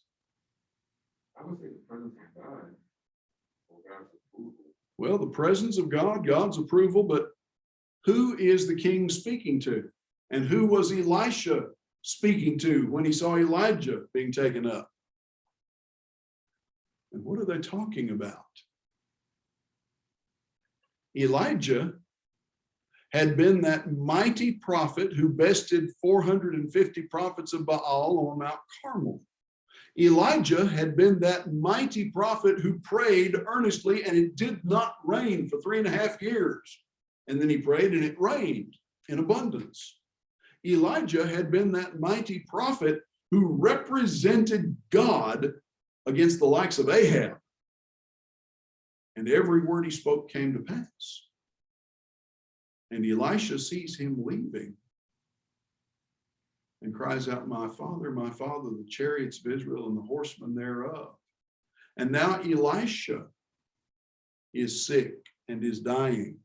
And Jehoash, the king of Israel, says the same thing. And what has Elisha done for Jehoash?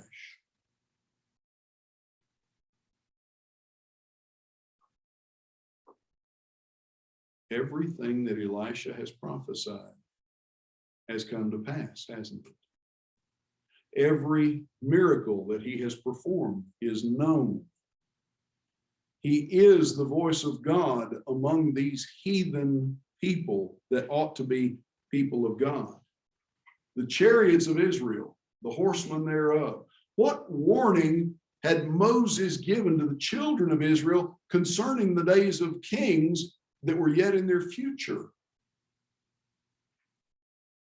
What had he told Joshua to tell them about going in and possessing the promised land in the days of Joshua and the judges? They were not to fear the Canaanites and what? Their chariots and their horsemen. If you notice throughout the book of Joshua, the Israelites, who are a Bronze Era people with Bronze Age technology out of Egypt, for the most part, are going up against the Philistines and the Ammonites and the Moabites and the Hittites and the Hivites and the Perizzites and the Girgashites and all these other ites, who are, courtesy of predominantly the Philistines, Iron Age people with Iron Age technology and chariots and horsemen. What role do the chariots and the horsemen play in ancient battles?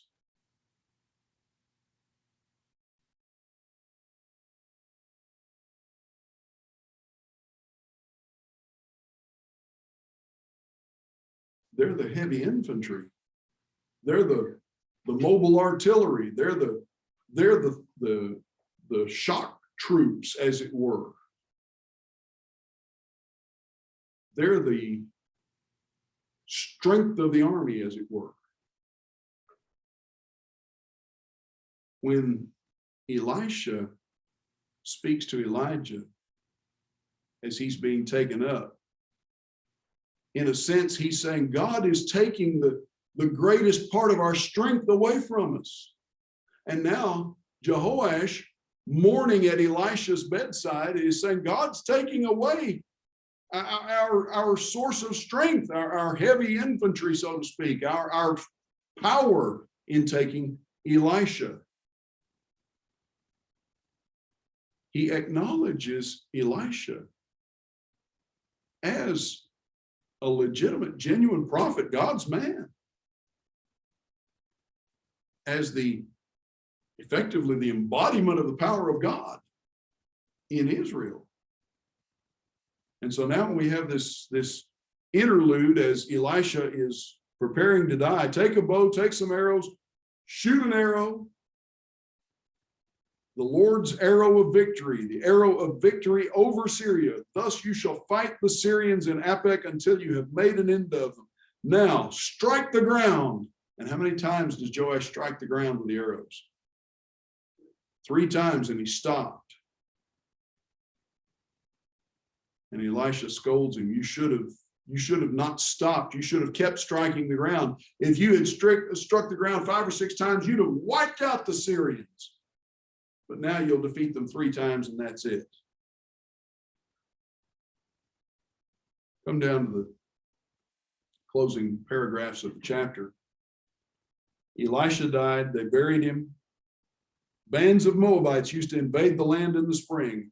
And as a man was being buried, a marauding band was seen, and the man was thrown into the grave of Elisha. And as soon as he touched the bones of Elisha, he revived and stood on his feet. You don't think word got around there? Hazael, king of Syria, oppressed Israel all the days of Jehoahaz, but the Lord was gracious to them, had compassion on them.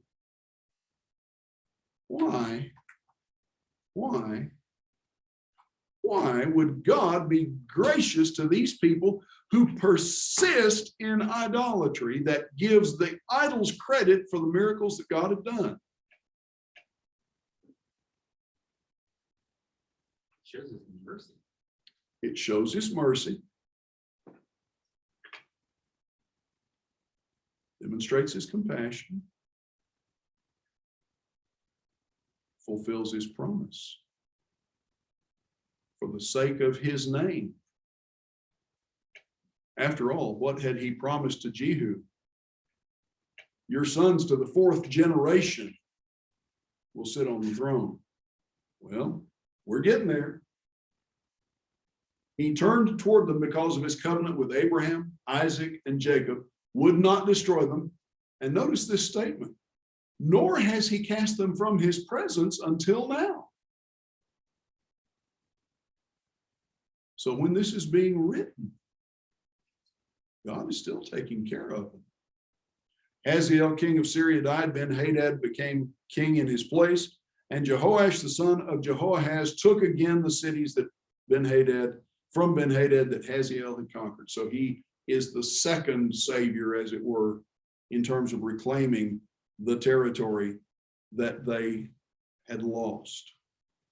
Now, over in 2 Chronicles, chapter 24, look at verses 23 and 24 again for just a moment. What do you find there? Judah winds up being defeated.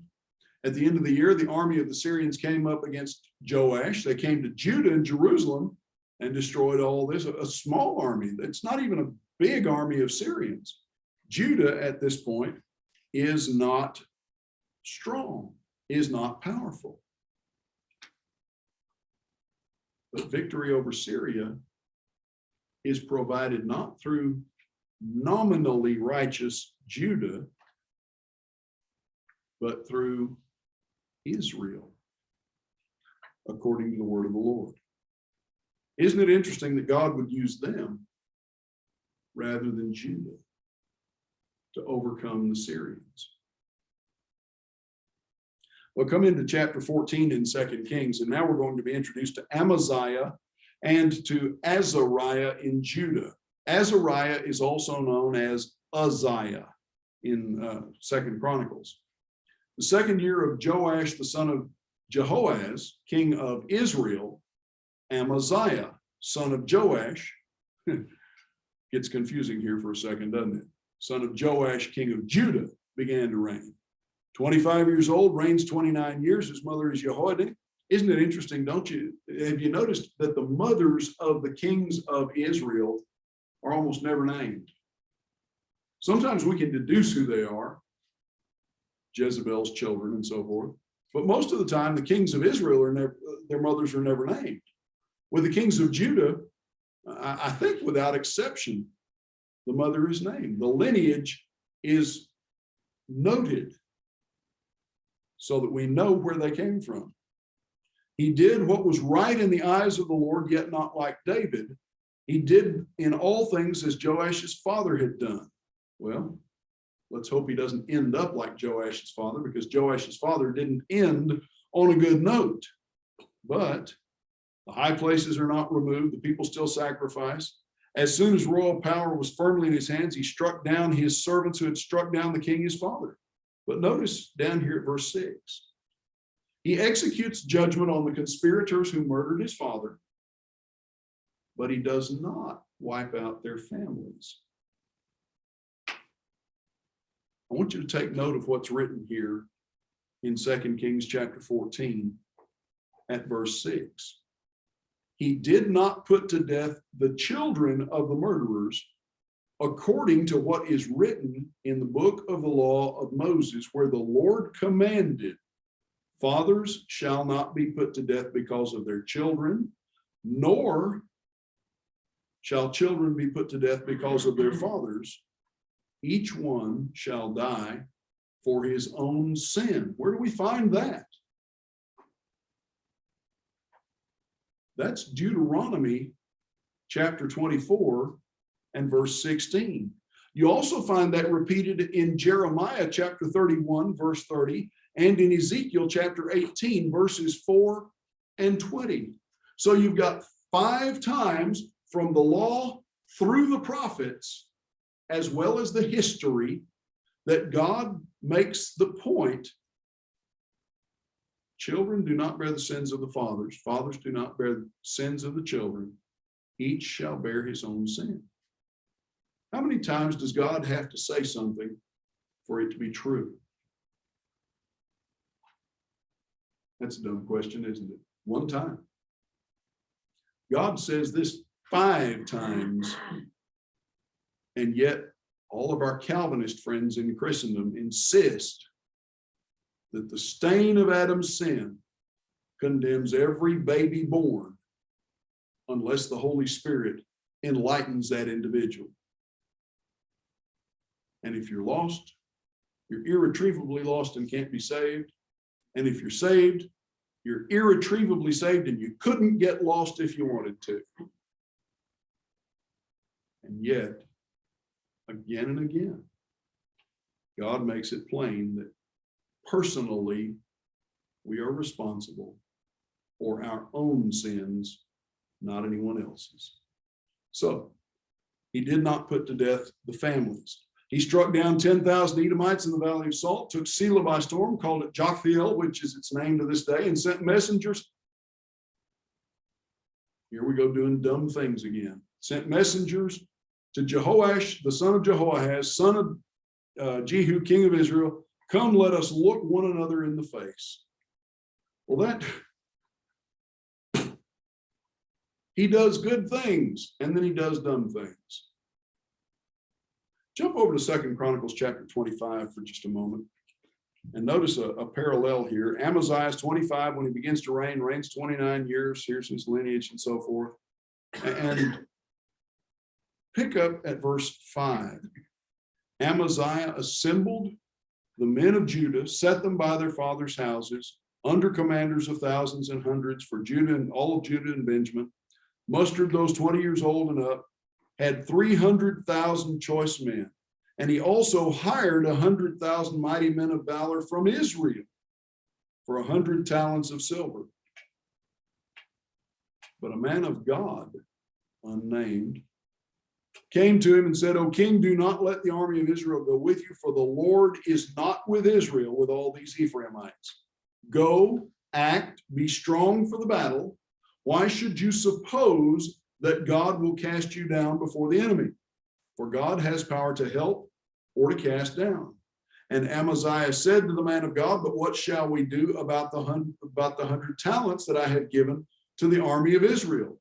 The man of God answered, the Lord is able to give you much more than this. Then Amaziah discharged the army that had come to him from Ephraim to go home again. And they became very angry with Judah and returned home in fierce anger. But Amaziah took courage and led out his people, went into the valley of Salt, struck down 10,000 men of Seir. And the men of Judah captured another 10,000 alive and took them to the top of a rock and threw them down from the top of the rock, and they were all dashed to pieces. But the men of the army whom Amaziah sent back, not letting them go with him to battle, raided the cities of Judah from Samaria to Beth-horon and struck down 3,000 people in them and took much spoil. So the mercenary army were down in the mouth because they missed the opportunity to take spoil of the Edomites. So what did they do? They spoiled Judah as they headed home.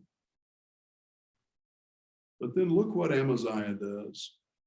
Verses 14, 15, and 16 in 2 Chronicles 25. He worships the gods of the Edomites and rejects the prophet of the Lord.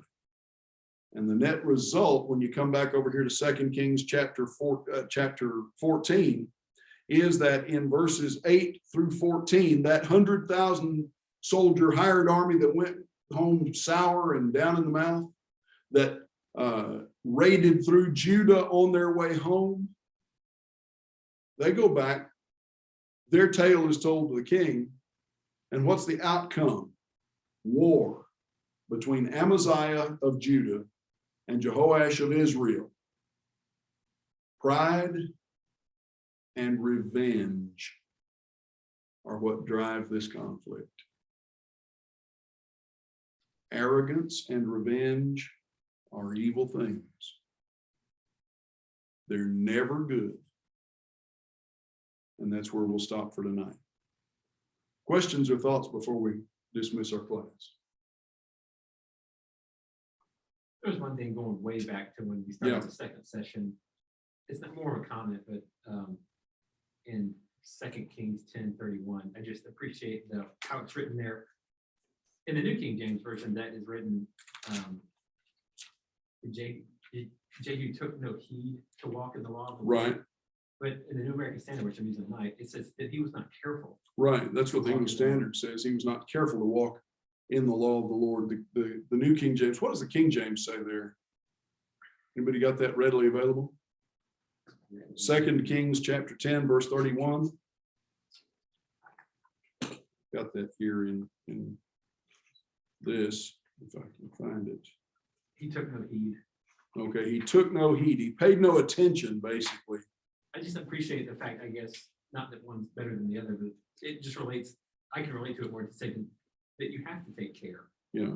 In walking in the law of the Lord. You can't just, you don't stumble across it. You don't, oh, I happen to be doing right. Like you take care of that law. You take care to do that. Yeah. It's you take and attention that to points up that makes the point that obeying the law of the Lord is a deliberate choice, which results in a deliberate act. That takes us back to King Saul. That takes us back to was it Jehoahaz we were talking about? That these individuals that do everything the Lord wants done, as long as it agrees with what they want to do. Well, that's not obedience to God. It may accomplish his purpose, but that's not obedience, because you're doing it not out of reverence or respect for him. You're not taking care to do his will. You're taking care to do your own will. And that was Saul's downfall. And that was the downfall of many others since him. Doing the will of God is never an accident. Doing the will of God is always deliberate. It's always on purpose. It takes a deliberate choice. It's a good point, Mike. Other thoughts? Other questions, folks online? We'll stop here and we'll talk about Amaziah and Joash and Ahaziah, or Azariah rather, and Uzziah and all that next week. Thank you for being here.